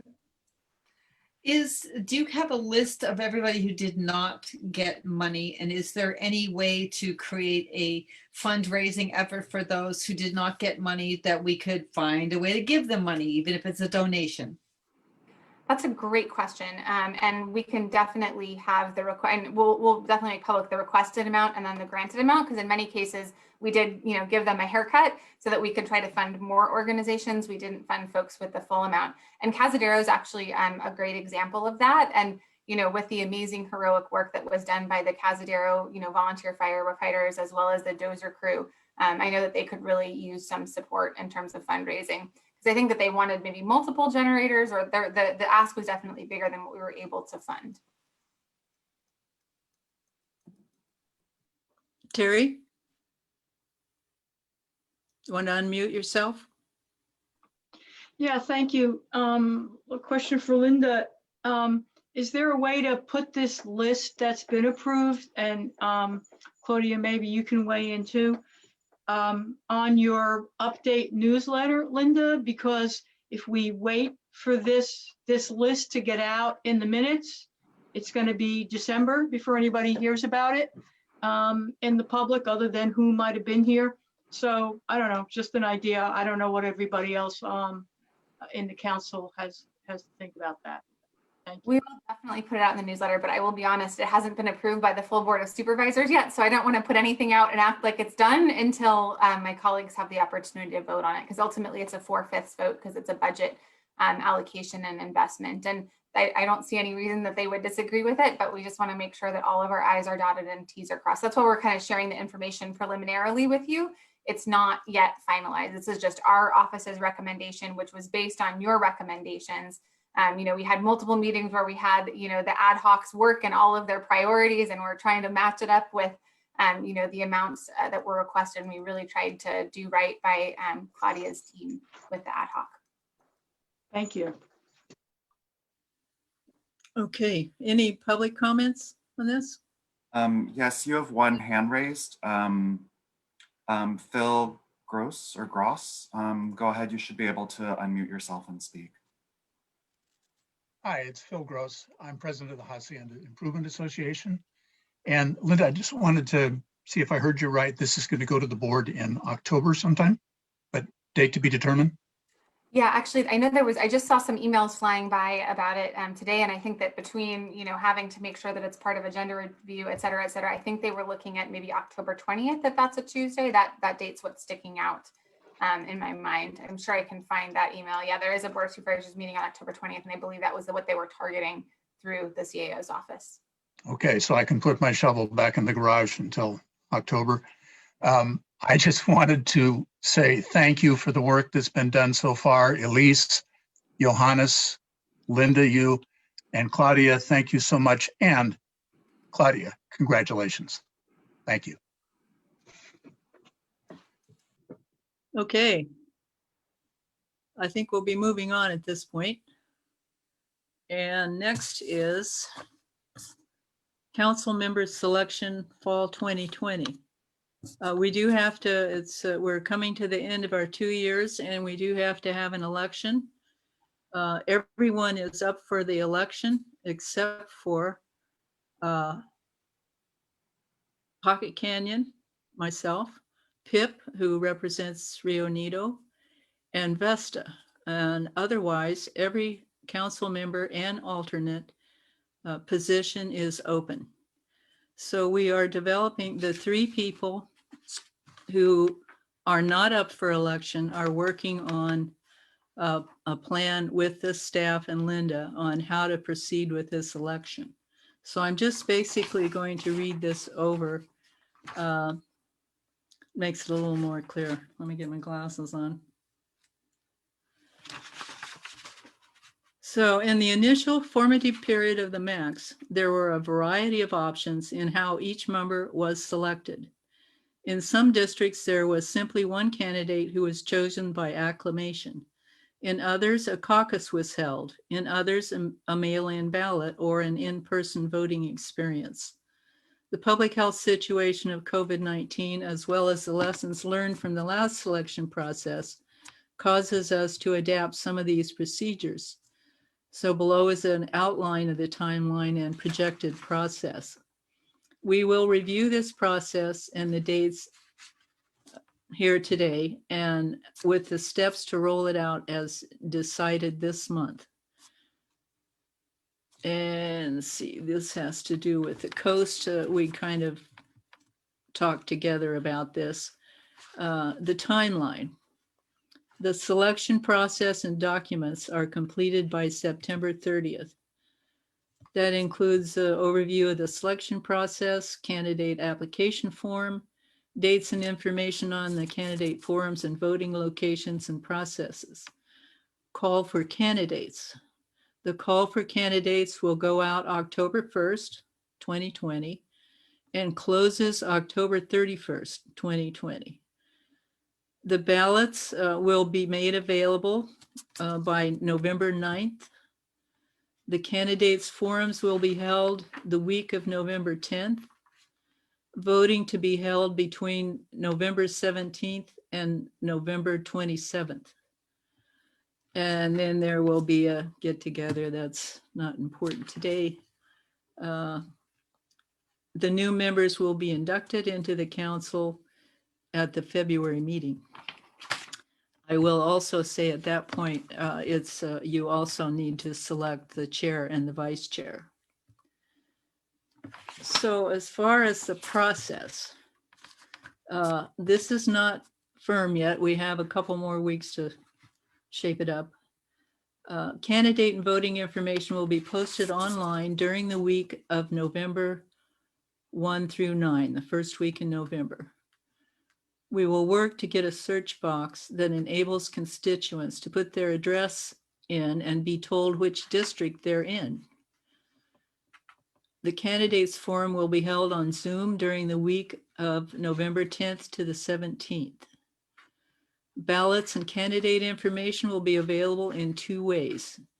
Online, where you can obtain the ballot, fill it out, sign it, and send it back in. And then public places such as libraries, post office, etc., have ballots there. All ballots will be checked against a voter registry to ensure one vote, one person. All ballots will have an affidavit requiring signature and address so that we may check them against the voter rolls.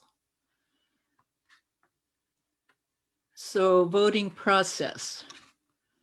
Voters can download and fill in the ballot and send it back. Let's see.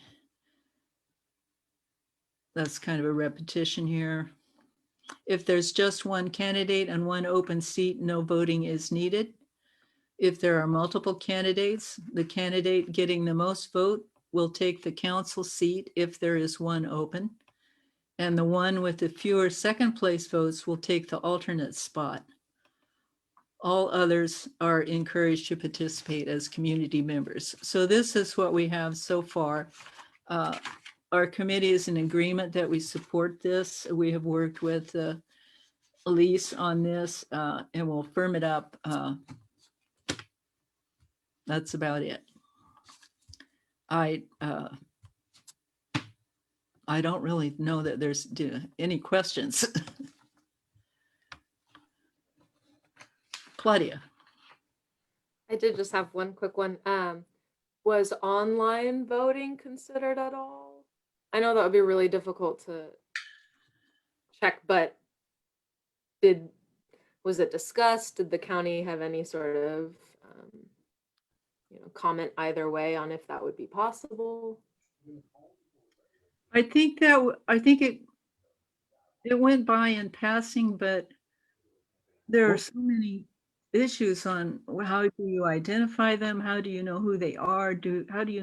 There's just, I think given our circumstances, I think it's really out of the question for us to handle something like that and make it really work and be fair and honest.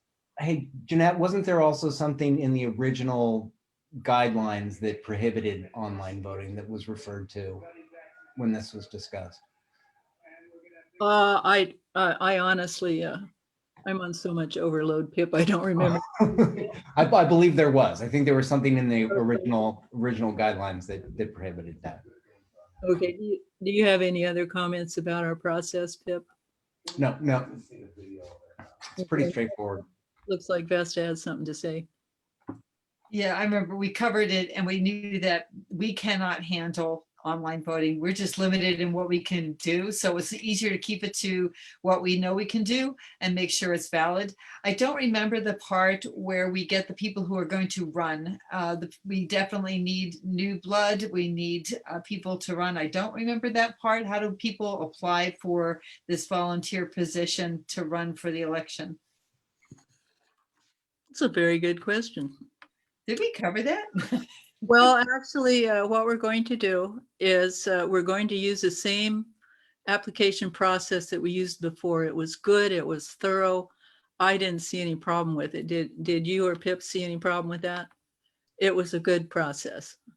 And that's- then through the MAC Facebook page, website on the Sonoma County mail. Well, let's work that out some other. It's coming up soon. I just want to encourage people to get excited about running and joining us. We have things to do. We'll work on it. We'll get there. So I think that's really about it. I don't think there is there. Do you have any comments on that, Linda, since this is coming through your office? I just wanted to mention that I appreciate the questions about online voting, and that was something that we considered when we first did this. And when we, heard some folks talking about it, we kind of presented it at town halls, and there was actually quite a bit of pushback because people were concerned exactly about the integrity of the process and how to not duplicate. And so that was why we veered away from it originally. But we are totally open to improving the process and on the best ways of getting the word out. We'll definitely, when we sort of open the nominations and application process, try to share it via social media, via email newsletter, do whatever we can. But please feel free to reach out to my office absolutely anytime if you have questions or just suggestions on how to make this better going forward. Okay. I think we'll move on at this point. There's no participants with their hands raised. Oh, thank you. John just raised his hand. So we've got just John. Go ahead, please go ahead and speak. I am very disappointed that this document isn't available for review tonight. You're going to put it into effect in a couple of weeks. No public input, no public review of whatever document you're going to end up with. I think you got a little behind the ball here, and this should have been done much earlier. So if that's the way it's going to be, that's the way it's going to be. But next time, if there's going to be changes to the election rules, please do it at a meeting before where everybody can review it and be in agreement. Thanks. Well, I will comment on that. We have so much going on, John, that it was impossible to do what you're asking at this point, quite honestly. And I don't know that there's any major change here. I'm sorry it's not in the packet, but all I can tell you, John, is that we did the best we could. Okay, I did contact you about this earlier, and I had time to be getting the packet after my contact with you, so I am disappointed. Okay. Thank you. That's So, all the commenters. okay. So finally, we'll get to the regular calendar items, and the vacation rental ad hoc committee report is up for report, and I'm going to turn it over to Lucy, who's the chair of that committee. Thank you, Jeanette. First off, let me thank the committee members who worked hard on this report.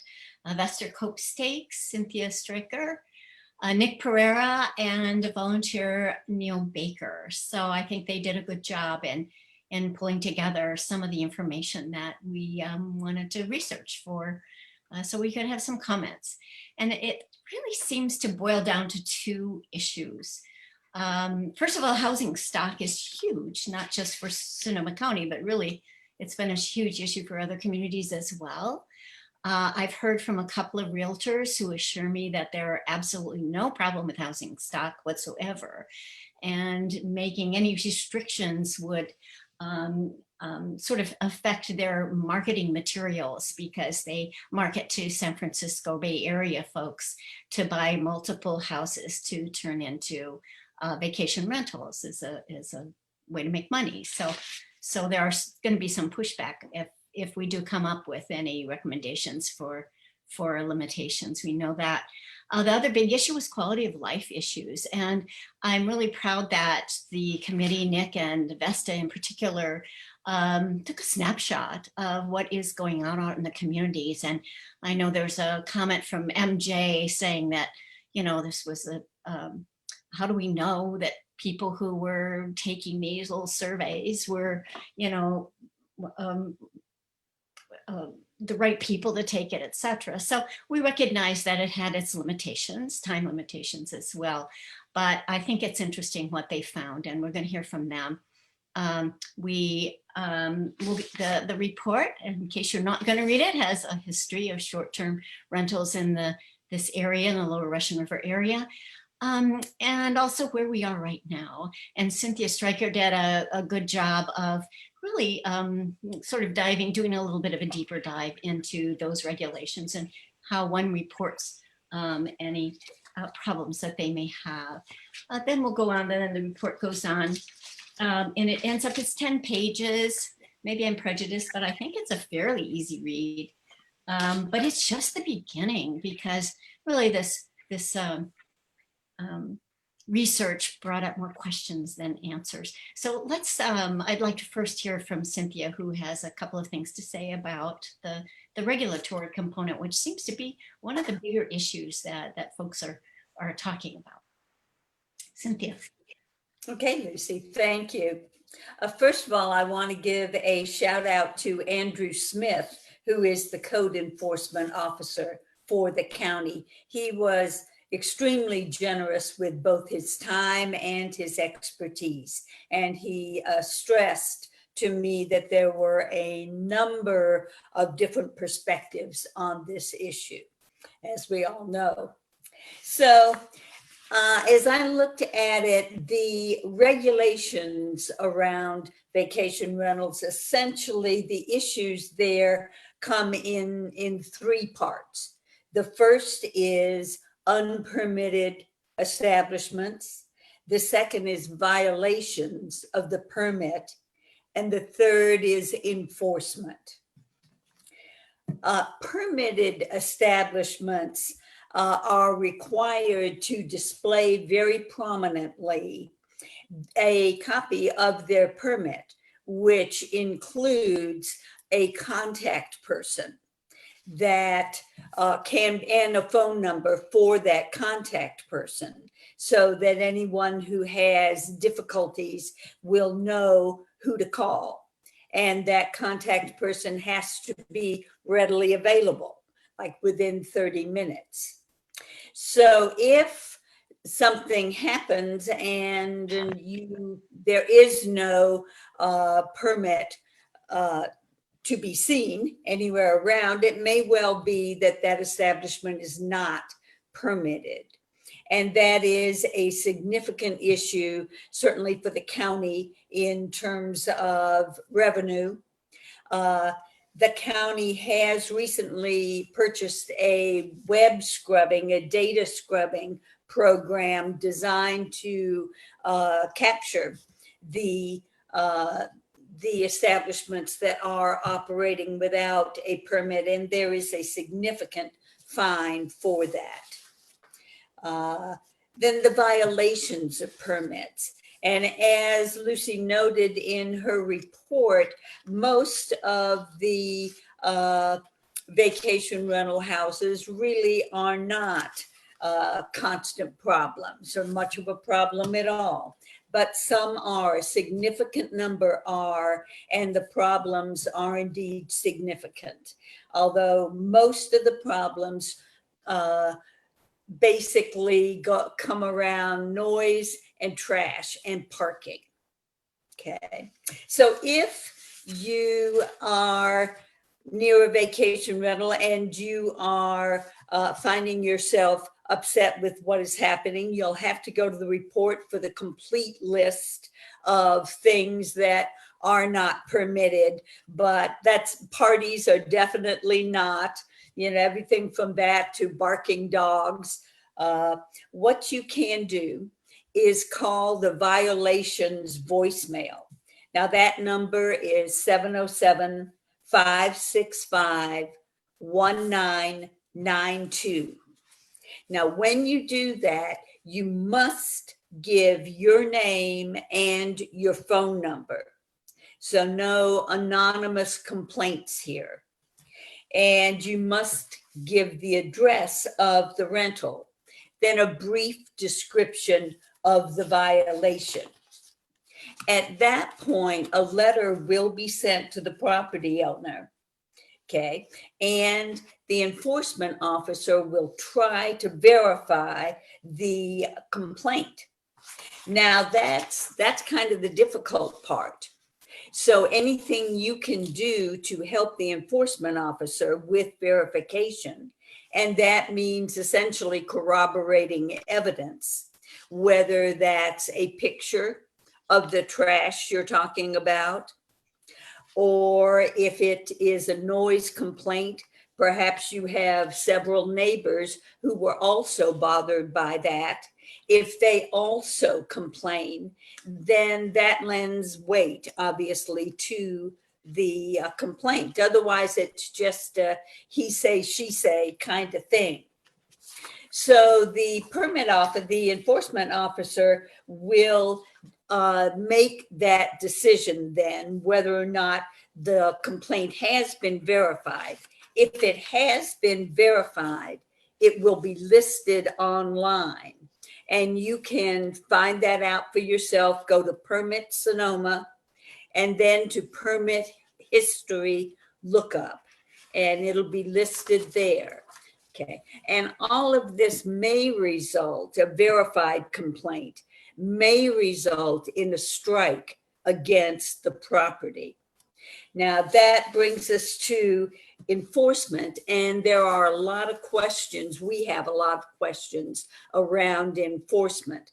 The county does have a whole 3-strike process, but we are very unclear how often 3 strikes have actually been levied against a property and what the exact process is at that point. And essentially it all comes down to what happens to repeat offenders. So that's just some of the information that we feel is kind of needed before we can really go on. Yeah, thank you, Cynthia. That seems to be a really key piece. And now I'd like to call on to the folks who tackled some of the quality of life issues. And Nick is going to talk about the survey that he created. Thank you, Nick. You put in a huge amount of work to create that and make that happen, and along with Vesta. So if you two will take it over and talk a little bit about those quality of life issues for us. I think you've got, not sure what the timing is. So do we have about 10 minutes for that? Jeanette, who's keeping track? Anyway, you guys get going. Do your best. You're on. Go ahead, Nick. Vesta, you want to start? Okay. The survey was basically not to identify whether or not there are problems. It's pretty much a general consensus that there are.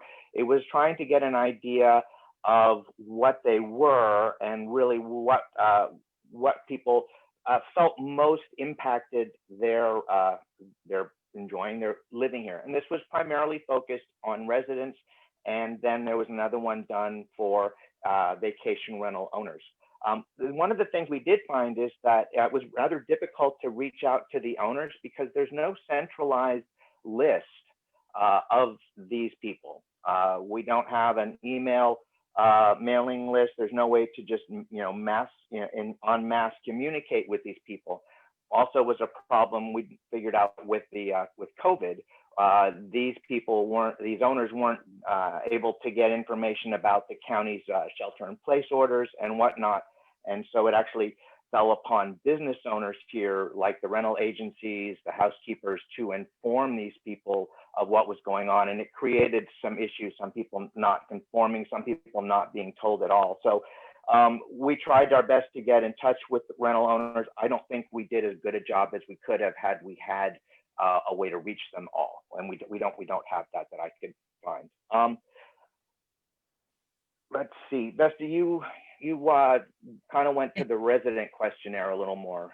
Yeah, because you're a professional in the field. So one of the things that I want to just notice that is, it was my idea to do this Survey Monkey, but I was working so hard, I said, help. And Nick took over and did an amazing job of making sure that the questions were very neutral. We didn't want to put anything in there that implied that we had an opinion. What we were looking for is opinions. The first thing we discovered as a committee was that we had so little information. It was astonishing how little the information we had. So you have a neighborhood that is impacted by vacation rentals, but you can't identify that in any way by the information that's available from the county. So one of the things we kept asking for more information, more information, more information. There is really no resource for it. So there is a cap on the vacation rentals that is coming up for review with the Board of Supervisors, and they're going to talk about extending that cap into 2021. And one of the reasons is to get more information. So when you're trying to make a decision about something or apply some kind of information to it, you really need some grounded information. So the information that we have is provided by people who are willing to take the survey. And there was we basically capped out at 900 people, and most of those were residents as opposed to businesses because we could not reach them.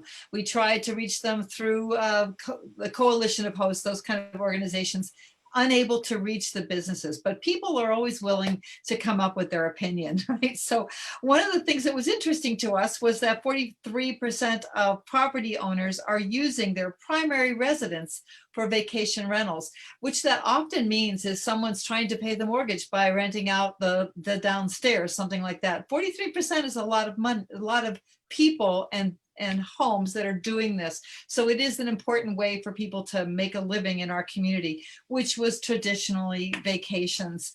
Then 38% of property owners rent out their secondary residence. And that means that they don't actually necessarily live here, or they live here and they have a second home that they rent out. So these people will own 2 buildings, maybe 3, maybe 4 buildings, because a lot of people will do that. That does take it out of housing. So that's one of the issues that people have. The fact that 45% of owners purchase their rentals for investment purposes is pretty serious for those of us who live here. That means that people, my God, that's not like coming here to live here and be part of the community. That's coming here to make a living off of the community. That's a big percentage of people, and 42% paid cash. That means these are people with some serious money that they can pay cash for a home that most of us can't even afford. So that one was, those are kind of like really interesting information for us. The one about, basically when you get right down to it, is 52% said there are too many vacation rentals in our community. And that's not like vast amounts of money and people in terms of how many people say it's more or less. It's, 52% of the people say it's too much. The 61% stated that their rentals are managed by a property manager. One of the things that we talked about was, if it's a property manager, and the law basically says you have to be within 30 minutes of being able to solve a problem if there is a problem, the property managers being able to be responsive to that if they are available. But in the questions, the comments, people were saying, no, we did not find the property managers necessarily responsible. And there were some that we communicated with who were like, well, I'm the one who goes out and knocks on the door, but that person isn't necessarily a voice of authority with a badge on their chest. And so will they get listened to? Will they not get listened to?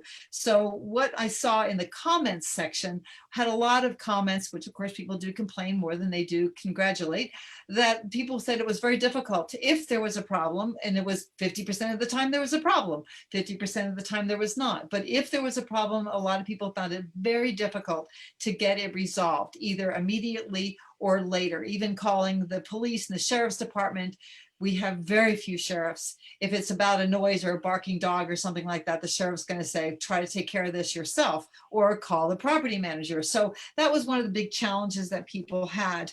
One of the ones that I found interesting in the comment section was that people who came here to rent a vacation rental, once they figured out where all the swimming spots were, they would come back and they would simply park on the side of the road and go down to the river and enjoy themselves without actually renting the vacation rental. So that one can be a problem for neighbors because these vacation rentals are in people's neighborhoods. So let's see, this is another 50-50 one, which is the whole concept of you're required to contact the property owner or manager. The ones that did respond are good. The ones who didn't are not. This is where it really helps to have the hosted rental. So we keep talking about that, the hosted rental. There's a bunch of people who comment, and even in here, who talk about how they just did not get enough response. And one of the questions is the county's enforcement of the current regulations adequate? And 71% said no. And one of the issues that we've discovered through other ones like wine events and things like that is that Permit Sonoma and the enforcement are not around on weekends. So how can they possibly, they're not working, right? So on the time when these people are mostly coming up here. Now, obviously they come up during the week as well, but during the weekends, it's really hard to get enforcement. So if 70% of the people say it's really hard to get enforcement, that's one of the reasons why. And most people say there should be a maximum number of rentals per neighborhood. And this is where you get into the thing of, well, how do you know? Because there's no information in the county that breaks it down into neighborhoods. And so we're going to try to figure out, how do you break it down into neighborhoods? Is it your hill? Is it your street? Is it a certain square mile? Or what is it? Because a neighborhood is a lot smaller than, say, a zip code. So that one is really, really a big challenge, and we're going to need to have more feedback on that, and also basically mapping. We're looking at the concept of mapping neighborhoods and marking on a map, which would be PRMD maps with plot lines. Which ones are vacation rentals? Which ones are hosted rentals? That sounds like a really long and involved process, and maybe we do need until 2021 in order to pull that one off. Would you like an online reporting tool similar to SoCo Report It for reporting infractions? And that one is yes. 70% said yes. Online is easier than, say, like what Cynthia was saying. You call a number, you leave information, and you hope someone gets back to you. So online, you can probably write more information than you can put on a voicemail. And then, which Sonoma County district do you live in? Well, this was a Lower River MAC survey. So it was all the people were here. I think if you went on, we just, if I'm correct, we do have this entire survey and all of the comments online as part of our report. There is a PDF that has lots of colors, and you can see, whoa, do you want to have any vacation rentals in your neighborhood? Do you know that there are literally 83% of people have vacation rentals in their neighborhood? That's astonishing. That means that, yes, we all do. So if you are interested in the details and want to read the comments, this PDF is available for you to read, and it is actually very interesting. And you will find that dogs barking, people who don't live in the neighborhood who leave the lights on all night long, bother the neighbors because the lights go right into their bedrooms. Obviously, parties and those kind of things are always an issue. But even just when you get down to the fact that there are people, like through this, the comment section, you get that people feel that the visitors are not necessarily respecting that it's a neighborhood, that it's not some commercial zone. It's people live here. And I know personally that can be a real problem, and lights being one of them. So dogs barking, trash, parties, noise, and then the issue of lights. Just know, if you walk into a neighborhood that has no street lights, then maybe this is going to be a place where you turn the light off at night. So we do have a lot of information. It is available for people. We do want more feedback, and hopefully we'll get more information such as mapping. The mapping would make a really big difference for our ability to assess the situation. Thank you. And I just wanted to add one thing that I wanted to pull out of the homeowner survey is that, let's see, sorry, I just lost it, was that 70% of these homes were not vacation rentals before they were purchased. So that does belie the fact that it's, you know, not impacting our housing stock. This is, it's a survey. It's not perfect. You know, I did have to put in one question to weed out non-vacation rental homeowners, but basically, we need more information, and we don't have enough to come to what we think is a good recommendation, because we don't know things like density. We don't have how many houses on a street. We can't get that granular, and in order to do this right, we kind of need to. Thank you, Nick, because just what you're saying, I think that this survey and the rest of the research that the committee did just brings up more questions than answers, really. The lack of data, regulations not being as effective as we'd like them to be. Like Nick says, where is the housing stock in general? Things are not super clear. And how much are we missing on those unregistered? How much missing TOT funds? So there's a lot of frustrations, I think, on the part of the Board of Supervisors, as well as people who are living in neighborhoods or those of us interested in this topic. And so I know that it's not in our purview particularly to make recommendations to the board, but the idea that there could be a little more time to answer some of these questions might be a good thing. And that if we are going to, if there's been, like David was saying, an increase in visitors, there's an increase in people wanting to stay, not just be here during the daytime.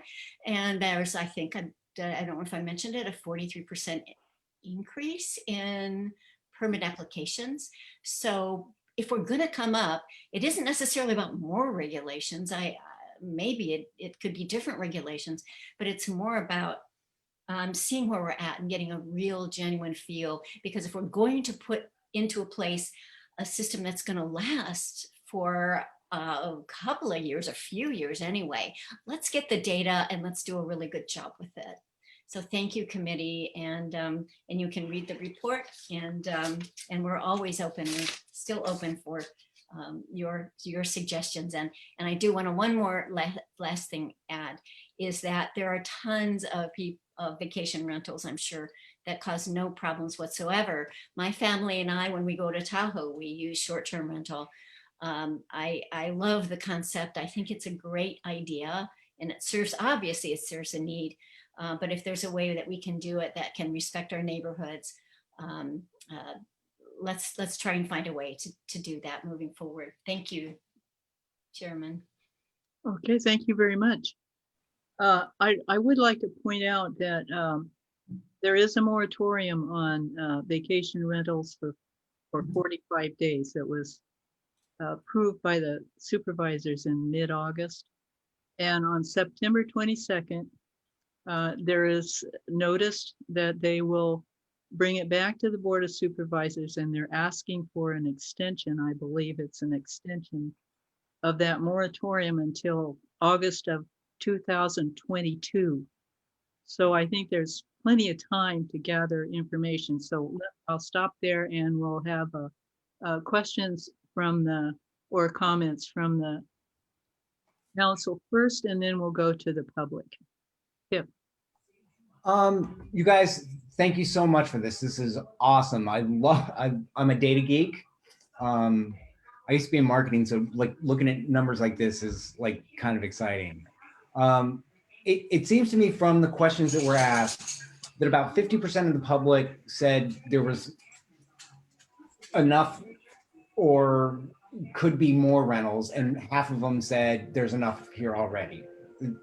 And then for those that had problems, the problems that they seem to have from the vacation rentals themselves were that, parking, noise, dog barking, those kinds of things.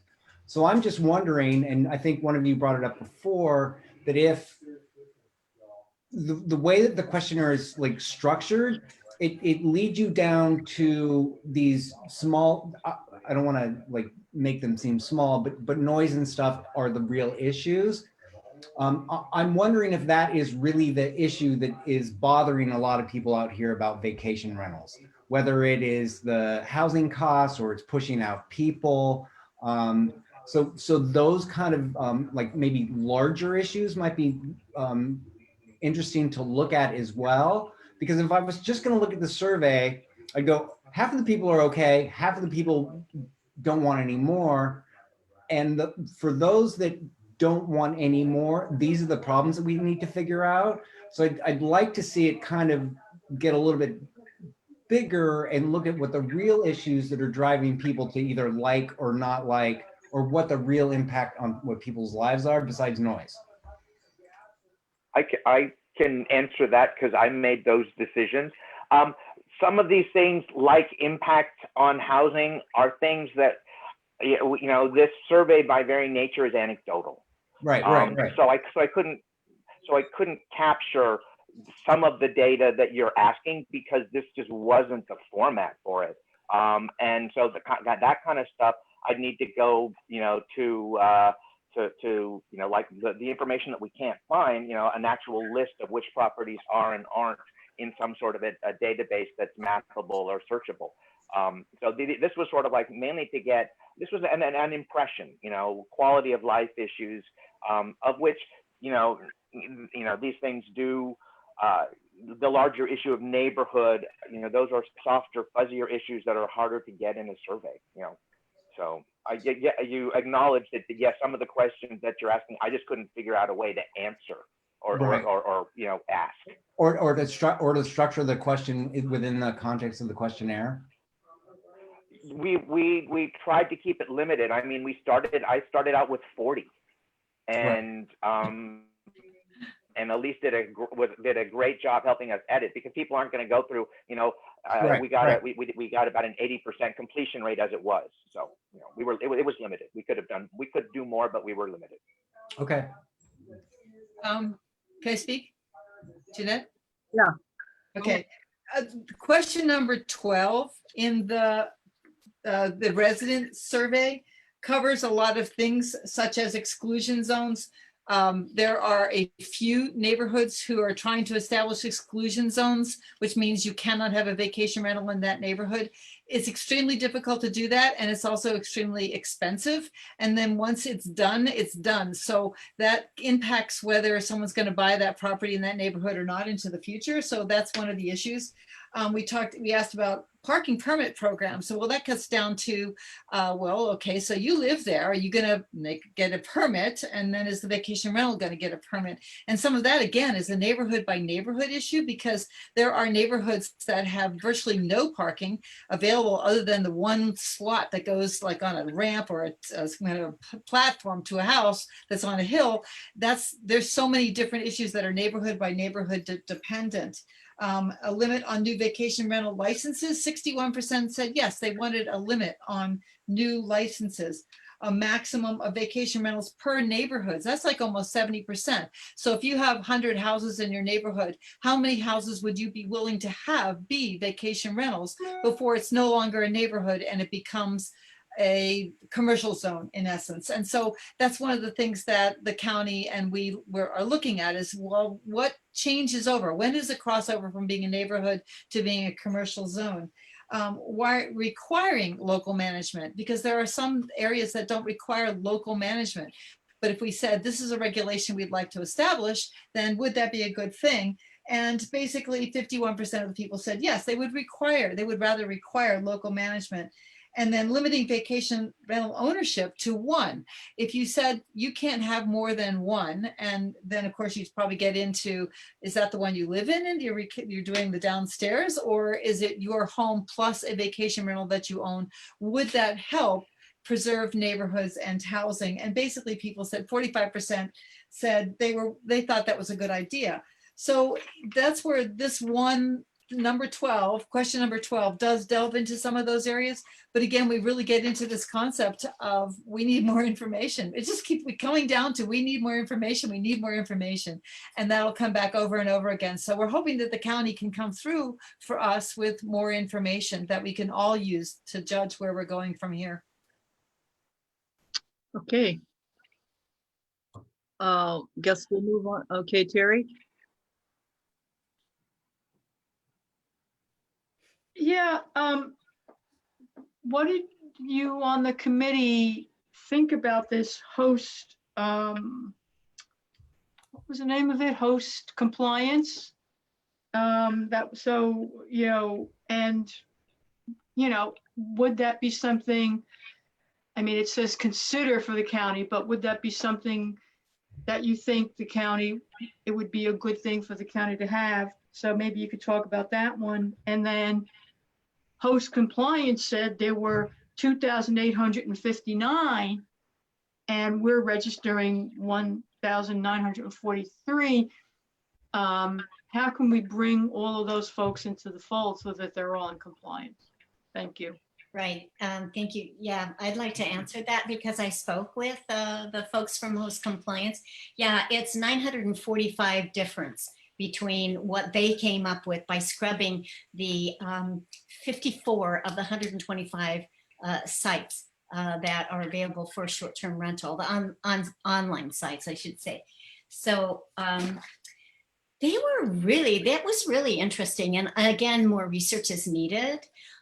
They were obviously selling a service, but they have a lot of counties and towns and communities who utilize their service because is it more effective to hire county staff with in terms of having them do all that research, or would it be better just to hire somebody who's got it, dialed in and kind of knows how to manage short-term vacation rentals, so that they're a company that just hires out the bits and pieces or whole programs, I'm presuming. But that is something for the county to determine. But it's also something that perhaps the committee, or we could hear a little bit more from that agency itself. But partly wanting to connect with that agency is we need to have the right questions to ask them in terms of what this will cost. So part of that is, again, we need more answers, but maybe we need good questions as well. So thank you, Terry. But it looks like it could be an option for the county, and it certainly has been for other communities. Okay, let's move on to the other questions from the audience. Great. Jeanette, if I may just quickly try to clarify a few things just around what's happening with the board right now, if I may, and then we'll go to the public. I just wanted to clarify that when the board originally heard the item, it was part of an overall sort of anti-eviction kind of package of housing options in Sonoma County. And there were 3 options that were presented. One was the moratorium, one was the X zones, and one was having a moratorium. And a moratorium, the X zones, and a cap were the 3 options that the board was asked to consider, and the board gave direction to move forward with a cap. So it's similar to a moratorium in a lot of ways, but it does mean if people drop out of the current system that Permit Sonoma has said they would issue so that they're like maintaining the same total cap number. So that's a little bit different than just a moratorium. And I think the 45 days is the initial amount of time that the urgency ordinance allows the kind of urgency action to be in place. And they can go up to 2 years, but my understanding from Permit Sonoma is that they've heard the message from the board that we don't want to have it take 2 years. We want it to move as quickly as possible once they can get the data in place. So hopefully by early 2021, there will be a more comprehensive data-based policy that Permit Sonoma can move forward. But I definitely confirm a lot of that information that we've looked for hasn't been readily available. So they're going to have their work cut out for them to get that information. I think they'll be looking for a lot of the things that you raised as missing data points. I think so that's all I wanted to add. Jeanette, I see Lucy might want to correct me or ask me something. Okay, quickly. It'd be helpful to find out if the committee can assist the county in doing more research on this process and what the committee's next steps might be in terms of helping that process. That's a great question. And I know individuals from the public have asked that, also other constituents. So I can approach Permit Sonoma and ask what their process is going to be. I would assume that they're going to need to do a sort of general public kind of outreach program, but I shouldn't make that assumption. So I will reach out to them and find out what the best way to work with them is. Speaking of constituents, we do have 4 hands raised, and there's at least one anonymous question in the Q&A related to this. Why don't we go to Eric Fraser first? He's had his hand up. Eric, you should be allowed to speak at this time. You just have to unmute yourself. Thank you, I did. Can you hear me okay? We can hear you. I'll go ahead and start the timer for today. Thank you very much. I appreciate it. My name is Eric Fraser, And we're launching a new organization called Truth in Tourism so that we can get to some of these facts and also be a repository to documents that come from public requests. And also to be able to take reports and put them in a peer review type of a format. It's really frustrating actually, because even in this particular case, and not to question your motives or your intentions here, but this is really a worm bucket of misconstrued facts, sort of, not really professional type of surveying techniques. And none of this really shows subject matter mastery at all. There's a number of confusing things even this evening's presentation. For instance, when the survey was being discussed, there was information that was commingled from a national survey in this report to point to the number of owners that are purchasing properties with cash or purchasing for investment purchase and things like that. Highly misleading to put that into the local findings of your unscientific survey. A number of things also, you have to realize that in this county, there's about 70,000 housing units in the unincorporated Sonoma County area. And by right, about 80% of them should be able to enjoy getting a permit for a hosted rental, a vacation rental. And the intermingling of those terms in your information is what really belies the fact that you do not have subject matter mastery over this issue. And so, quite frankly, the idea that you can put this into an urgency type of an ordinance on a county level should not stand. There's nothing in your reporting, your investigation, that would substantiate the urgency nature of what's going on here. So I wish you would knock it off, quite frankly. Thank you. Okay. Next, we have John Uniacke next again. John, you're able to speak. Please unmute yourself. Well, I think you folks should open up Sonoma County 60 Minutes. This seems to be such a bad way the county has handled this. I should be able to go online and look at every vacation rental that's in the county and how many times it's had a violation. And I can't find anything from listening to you guys. So I think it's out the county to step up, do what they have to do. They're taking the money from these people.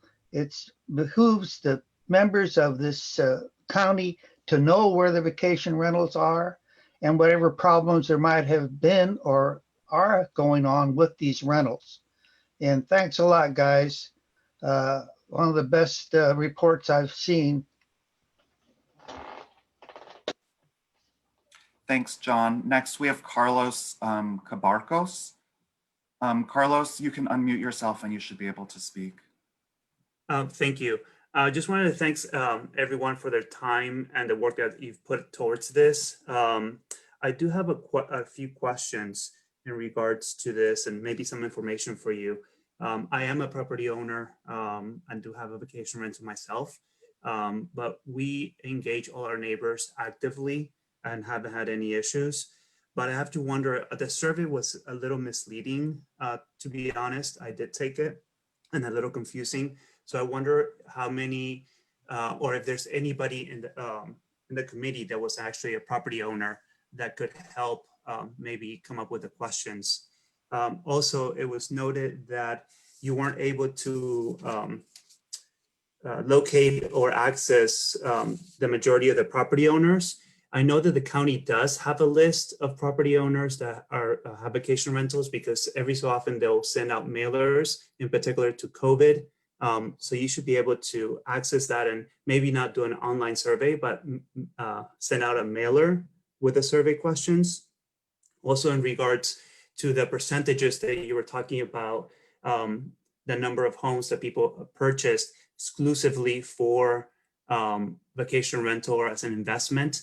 If you were only able to reach those property owners through property managers, I would think the majority of those would be investors. We purchased our home because we wanted a vacation home that we could use in the Russian River. We love it and been going there for over 20 years. But it just made it feasible for us to actually own it, but by being able to rent it out when we're not using it. So just have to wonder how accurate those numbers and data is. So thank you for that, and that's all. Thank you. Next, we have Jody Levin. Jody, you can unmute yourself. Hi, can you hear me? We can hear you. Go ahead. Thank you so much. I read the report yesterday. I thought it was very interesting. I am a very recent property owner in Sonoma. It is our second house, and much like Carlos, we have roots in the area. We bought a house, to eventually retire there. And, we do want to enjoy the house. And I was surprised to hear about a moratorium. We only heard it through a neighbor of ours up in Monte Rio. So there's this gray area of, we bought it last October. The house had a lot of deferred maintenance. We've been working on that maintenance. The house is not ready to submit a permit yet. When we do submit a permit, we want to do it legally. We want to pay our taxes to the county. We love Sonoma County. And we want to be responsible landowners. And I feel like the moratorium or cap is, not only is it surprising, but it also kind of leaves us without any resources in order to move forward with our plans. I think that in terms of the survey, I don't know how better you could have done it. I read through the survey questions. I thought they were really interesting and well composed, but I would really question a survey that doesn't capture not just hosted rentals and not investment properties, but that middle ground, right, where people do love the area, they do want to reside in the area, but they also want to be able to share their home with vetted and responsible friends of friends, et cetera. And how do we do that legally? And that's my question. Thank you.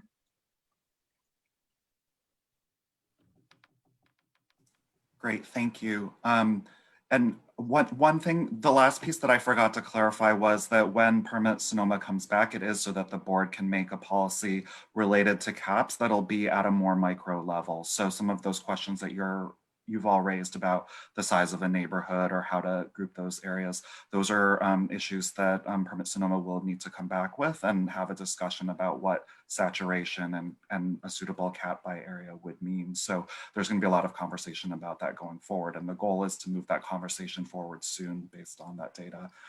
You have Charles Metz as the last individual right now who has his hand up. I'm going to go ahead and Charles, you may unmute yourself and you should be able to speak. Hi, my name is Charles Metz. Thank you so much. I would encourage a Russian River Committee to enforce existing zoning codes instead of creating new ones, since survey respondents seem to think the county is not properly enforcing current VR regulations. And I do like the idea of creating a guest brochure to outline neighborhood expectations and include a welcome letter and suggestions for tourist activities to make it friendly. Also, there was talk about parking permits and maybe consider a residential parking permit program. One of the things with the survey is that it seemed like anybody could take it. There were no safeguards ensuring respondents were actual residents or vacation rental property owners. The committee did reach out to Sonoma County Coalition of Hosts, and our recommendation was instead of this survey, perhaps the Board of Supervisors should use information from Permit Sonoma to contact all license holder with a formal survey or other types of outreach.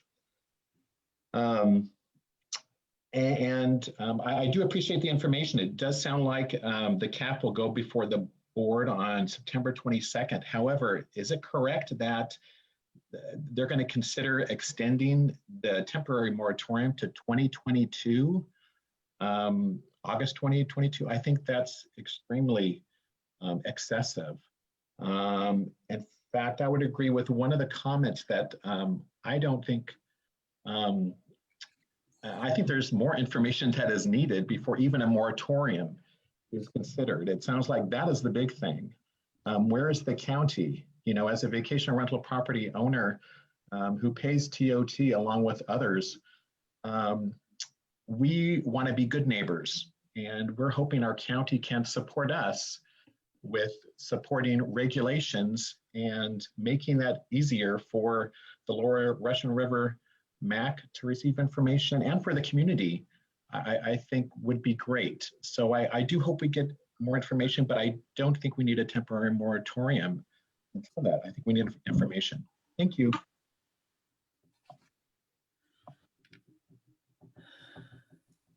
Great.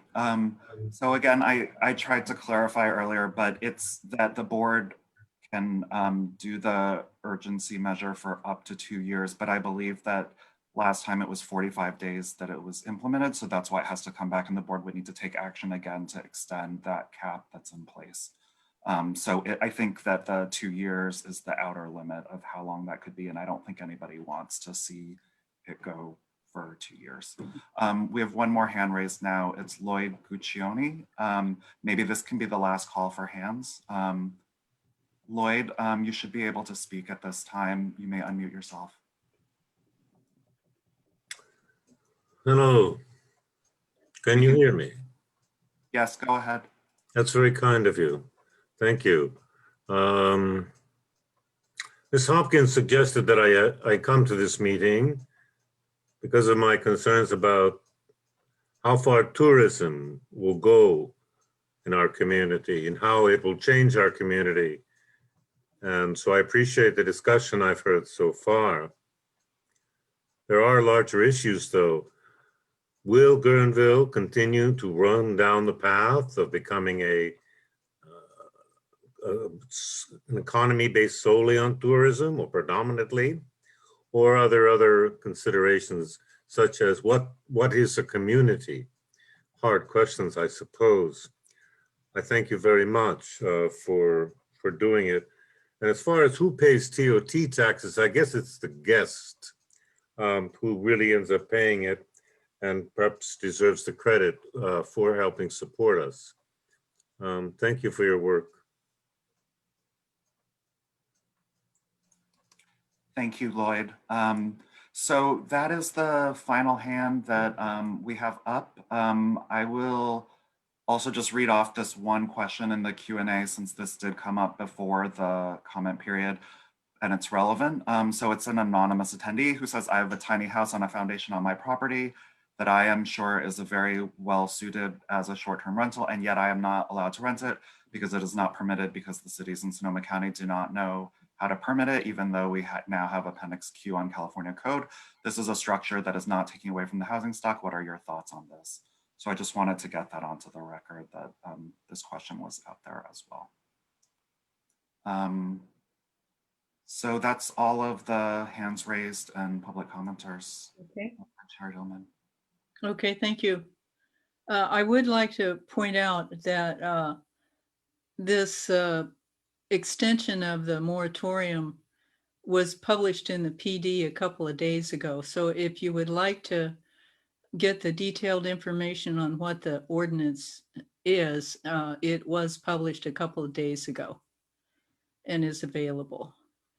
Okay, so we're going to move on now to the Guerneville COVID-19 Navigation Center update, and Linda will be presenting that. Can you take the minute thing off? I can't see Linda. Is she still? Of course. Thank you for reminding me that that's still on. I will remove that right now so you can see each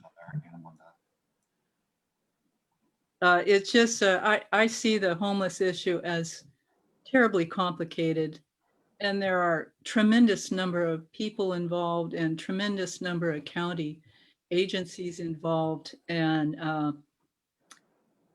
it's a difficult problem to solve, and this is just one small portion of it. And Linda, floor is yours. So I apologize that I don't have a particularly detailed update to provide. As you know, this project moved forward, and as you know, that this is a time limit project in Guerneville. that will close on December 1st at the latest. And there might have been some concern. I don't know if the news reached very far, but we are actually, as a budget saving measure, closing down all Vets Halls for 6 months, but there will be an exception that will be made for the Guerneville Vets Hall, which will enable the winter shelter to open up, which will enable the COVID-19 navigation site to close down. The current count of folks who are utilizing the COVID navigation site is 17 people. You know, Tim Miller, I've actually stepped back from these meetings because he felt like he wanted to just keep managing the conversations with the neighbors going forward. But they meet on a regular basis with the neighbors to discuss, you know, any impacts and to make sure that there's a real-time feedback loop. And I'm, of course, always available to meet or check in with neighbors, but have not heard outreach from them very recently. So that's the main update. I would also add that we did a few crucial things during the budget hearings with respect to homelessness. So number one, a couple of things with respect to mental health, which does relate to homelessness. We were able to save the peer support contracts, of which there is a substantial one in the Lower Russian River. So we were able to provide that ongoing mental health supportive services. We are also actually upstaffing the Community Development Commission, specifically in the homelessness division, to try to provide support so that we can develop countywide policies. It's really honestly felt like just kind of a, I don't know, whack-a-mole approach or very scattershot, where we haven't had consistent policies inside city limits, outside city limits. For instance, at what point does an encampment get flagged, right?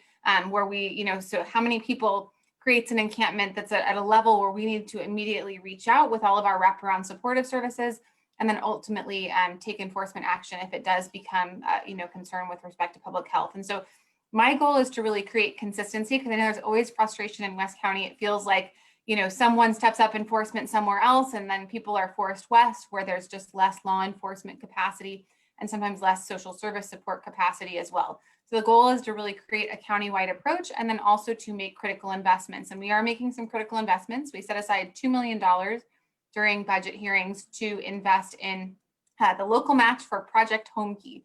Project Home Key is a state program that's enabling us to purchase hotels and convert them into permanent supportive housing to shelter some of our current homeless residents.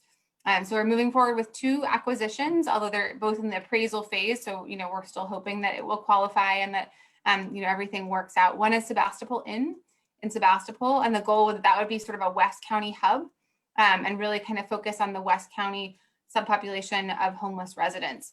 And then another is Hotel Azura.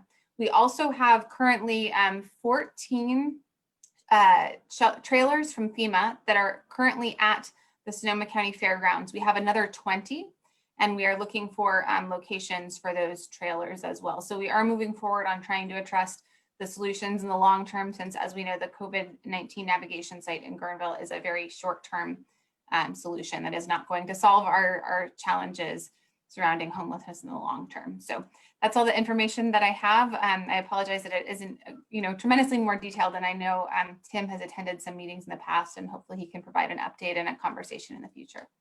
Okay. Are there any board comments? Any public comments? I don't see any hands raised at this time. Okay. Then we will move on. Thank you very much, Linda. Proclamations, none. Board reports. At this point, I do have some ad hoc appointments to make.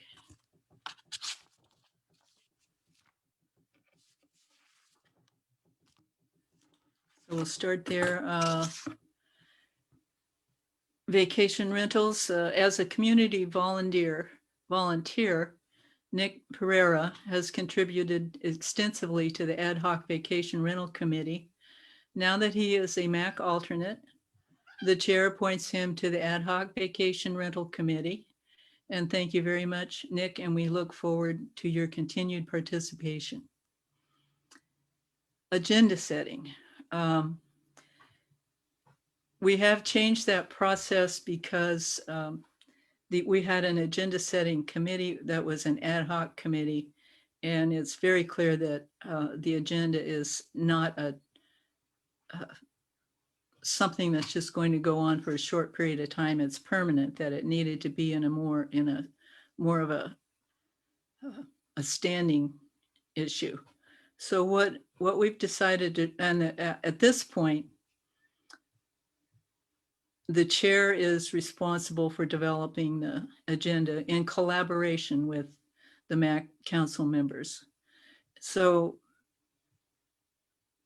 because the setting process, let me read this, is an ongoing process. It did not fit the traditional temporary ad hoc process. So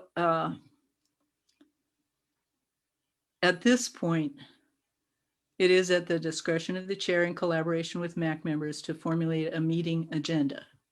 So what I'm going to do, we're going to try this out, is the chair will appoint a short-term ad hoc committee to formulate the agenda for the October meeting, October 15th. And I am appointing Claudia Sismfo as the vice chair. And I will admit I have not spoken to these people previously. Time ran out. I'm suggesting that Vesta also be a part of this time, and Jordan Lebovich. If they would accept that, I will appoint that committee. Would you like to? Okay, Vesta's in. How about you, Jordan? I'll have to decline, I think. I just don't have the time to devote to that with all the other committees. Yep, I got it. Okay, thank you. Thank you. I'm basically going to ask who would like to volunteer to be the fourth person. Okay, Pip volunteered, so that will be the agenda committee for October, and then basically it will be dismantled, and then for the next December meeting we will formulate another group that will be different people and move it around and get more involvement in developing the agenda. I do believe that the chair and the vice chair should consistently be on every committee, but the other two will move it around. The other ad hoc committee is, I'm going to briefly go over this, and I'm going to ask Linda to help me with this also. That we are going to appoint an ad hoc residential permit parking program. For the past 2 years, the inundation of tourists and out-of-towners has created horrendous neighborhood problems, particularly with parking-related issues. Supervisor Hopkins and Field Rep Elise Van Dyne have been working closely with those affected with some viable solutions. This has also become a problem in County Supervisor Districts 1 and 4 as well. This includes Sonoma Valley and Healdsburg. With this becoming a more countywide problem, the consideration of an ordinance is in order. Supervisor Hopkins is requesting that the MAC form an ad hoc residential permit parking program. In working with the affected communities, this committee will develop a model parking permit program to present to Linda and the Board of Supervisors. So I would like for you, Linda, to talk more about this as far as details, since this is really your suggestion, and unfortunately, Elise is not here. So. Absolutely. Thank you so much, Chairwoman. So essentially, we have had this challenge, particularly in the Forestville Hacienda area, as a result of, Steelhead and Mother's Beach, where we have seen a huge amount of pressure in residential areas of tourists basically coming and parking in. And it's, in some instances, it's created a genuine safety hazard where, it blocks in people's driveways, or it makes it very challenging for emergency vehicles to get through. Now, because our roads are non-standard, because they don't all have center lines, in fact, most of them don't, it becomes very challenging for CHP to enforce the parking within whatever set distance of the center line ordinance. We have gone through and tried to create justifications for various no parking zones, and we've been successful in implementing some of them. And yet that's not going to solve everything everywhere, because there's kind of certain regulations about what can constitute, where can you make it illegal for people to park, right? You can't just do it completely at random or, because we're having challenges with tourist parking there. And it's also a little bit, right, like the sort of squeezing the toothpaste tube. So if you stripe this, one block, well, then guess what they're just going to park 2 blocks up further away from the beach. And so the idea of a residential parking permit is something that Elise Van Dyne has really championed and spearheaded. And yet there are some substantial ramifications, right? This would mean that you can't park on your own road unless you, pay for a permit. And we would have to have some kind of a permit fee in order to help cover the cost. Residential parking programs also do need an ongoing revenue source because you do have to have someone who's going to be hired to enforce that, particularly during the tourist season. Probably not as much of a big deal in the winter, right? But during those peak months, we'd want to make sure that there was active enforcement. And so, by forming an ad hoc, this would enable us to do a little more community engagement, because this might actually be a little bit of a solution that has some positives, but also some drawbacks. And we want to make sure that the community is aware that this is under consideration before we summarily bring it to the Board of Supervisors and start to implement it. So we would hope to have an ad hoc to really facilitate that discourse and that dialogue with the community, to hear directly from the residents about what challenges they're facing and find out if this is the path forward. And if it is, how are we going to finance it and pay for it in the years to come? So that's any other questions I would be happy to answer. But this is really, I think, about facilitating community engagement and then ultimately coming up with recommendations. And I hope it's okay to speak slightly out of turn. I just want to say thank you so much to all of the ad hocs that have served on the MAC, but especially the vacation rental ad hoc. You just hit it out of the park. I thought that was a fantastic presentation. A lot of work went into that. And I really appreciate the questions that you asked, and we owe you more information from the county side of things. So I think it's okay to say that out of turn, because this is inviting more participation. And I think that the ad hocs that have been formed have been very successful and really provided us with some insight as to what the community's thinking and feeling and what direction we're going to go on the coming forward. Thank you.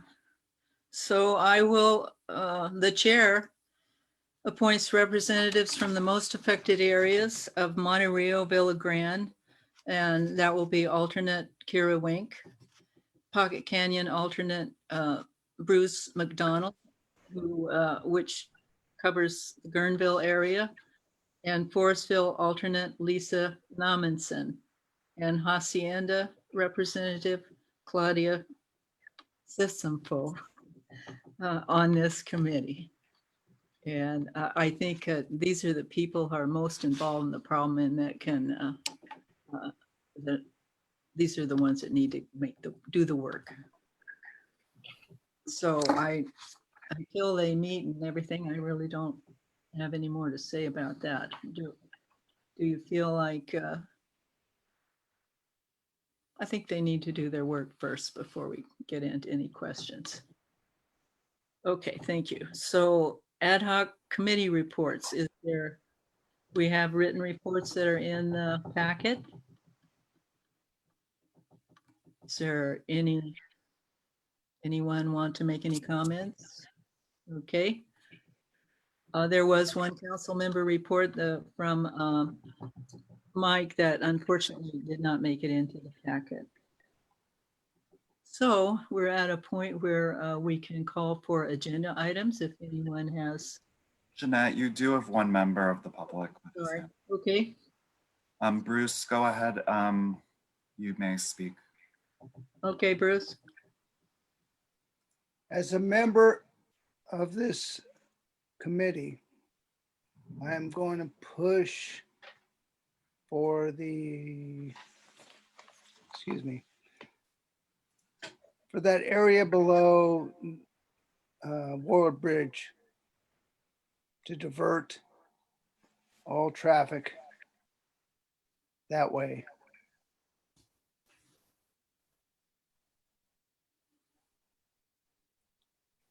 Okay. So that's everybody. Thank you. Okay. So we'll move on then. Do we have any requests for agenda consideration? Cynthia. I have 2 thoughts about some agenda items. One is the timber harvest plan that was brought up.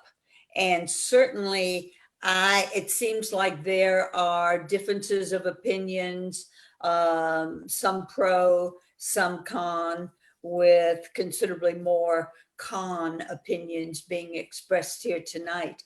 But I'm thinking that, especially after Linda has the meetings with all the forestry people, I, for one, would be very interested in hearing how people expect to move toward more sustainable forests.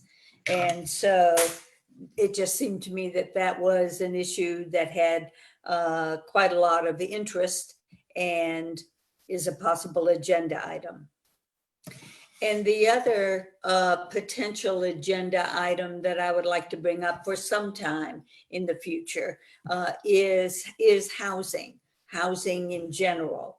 It seems that housing has been just a question that underlies a great many of the other questions that we have dealt with or tried to deal with here. So I'm thinking we might want to take a look at that. And if we did decide to do that, I would like to be on the ad hoc that did that. Okay, Vesta? Go ahead. Yeah. We haven't had a roads report for some time, since after the floods. And there at the time, there was a list of all these various culverts that were going to be cleaned, roads that were going to be repaired, things like that that were impacted by the floods. I'd love an update from Johannes and the roads people, Public Works, on what has been accomplished for the list that we had at that last meeting, which was quite a long time ago. And then keep addressing things like the culverts and the ditches, because the culverts and the ditches have a huge impact on the quality of the roads, where the water goes, what stuff it takes down to the river or wherever it's going.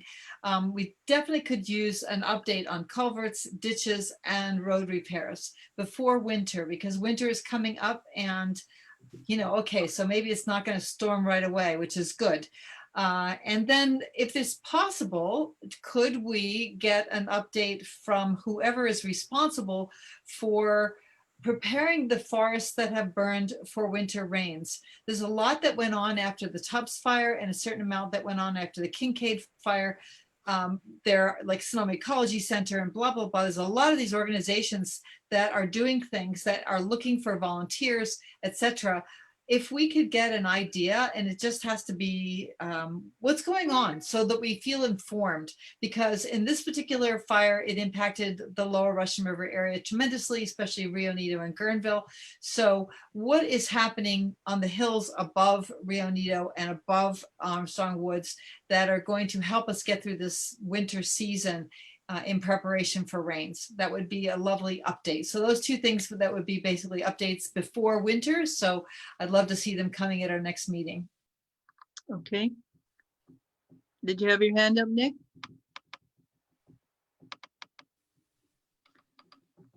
Anyone from the audience that has? You have one, so it's Lloyd Guccione again. Lloyd, I've unmuted you. You should be able to unmute yourself. You're allowed to talk. Thank you very much. So the point you're talking about right now is putting things on the agenda, etc. Certainly one of the things I would be interested in is, how does the public make agenda requests? That was always a touchy issue with the redevelopment oversight committee. We had a chairman, etc., and we had a director, and they essentially ended up setting the agendas, and it became very difficult, or next to impossible, for a member of the public in general to initiate something, because there was at first no process, and then when finally a process was put into effect, it was a very difficult one. So how does the public get something onto the agenda? As you discuss this, that's fine. If I may speak or suggest something, certainly one of my concerns is the lack of enforcement on one of the measures that the ROC implemented and the Board of Supervisors approved. And that is designating both section of 116 between Rio Nido and Guerneville as the River Road, excuse me, not 116, River Road between Rio Nido and Guerneville, as a scenic corridor. Since that time, so we have more than 14 years, County Roads, as far as I can see, has not undertaken any action to implement that concept, and detrimental things continue. The cutting down of signature trees close to town, the infilling of the ravine where Sonoma Landscape is, continues now to about 500 feet in length, etc. The only landscaping that has been done by one of the hotel owners across from Stumptown. They planted a few trees, okay? But the rest of the corridor, nothing has been done by the county, and yet the Board of Supervisors approved it. And so that is an agenda item. If the public can make a suggestion, I would suggest. Thank you. Okay, thank you. We will take all these into consideration. And I really, I think I can ask for a motion to adjourn the meeting. Jeanette, you have one more hand up. Do you want to take it? I know it's late. Okay. Eric, you're the last one. You're allowed to talk. Go ahead, unmute yourself, please. Yeah, thank you very much. I'm sorry, I won't take long, but obviously the vacation rental was on today's agenda. My question is whether that's going to be a continuing item on the agenda because it's it's tied to an urgency ordinance on the county level, and your ad hoc is taking a lead in assembling information. So it's our group's intention to, have information that can supplement the information that was shown today. And so we'd certainly be curious as to whether that would be an agenda item in October and December. Thank you very much. I would have to say that that is probably a priority item. I can't assure you that, but I believe that that will be a priority. So, any other? Lucy, you want to unmute yourself? Yes, in response to Eric, are we in touch with what you talked about, we and your committee, and I would like to make sure that if the committee is going to be able to do more research, we would like to include you in that process. And what's the best way to make sure that we're in touch with you?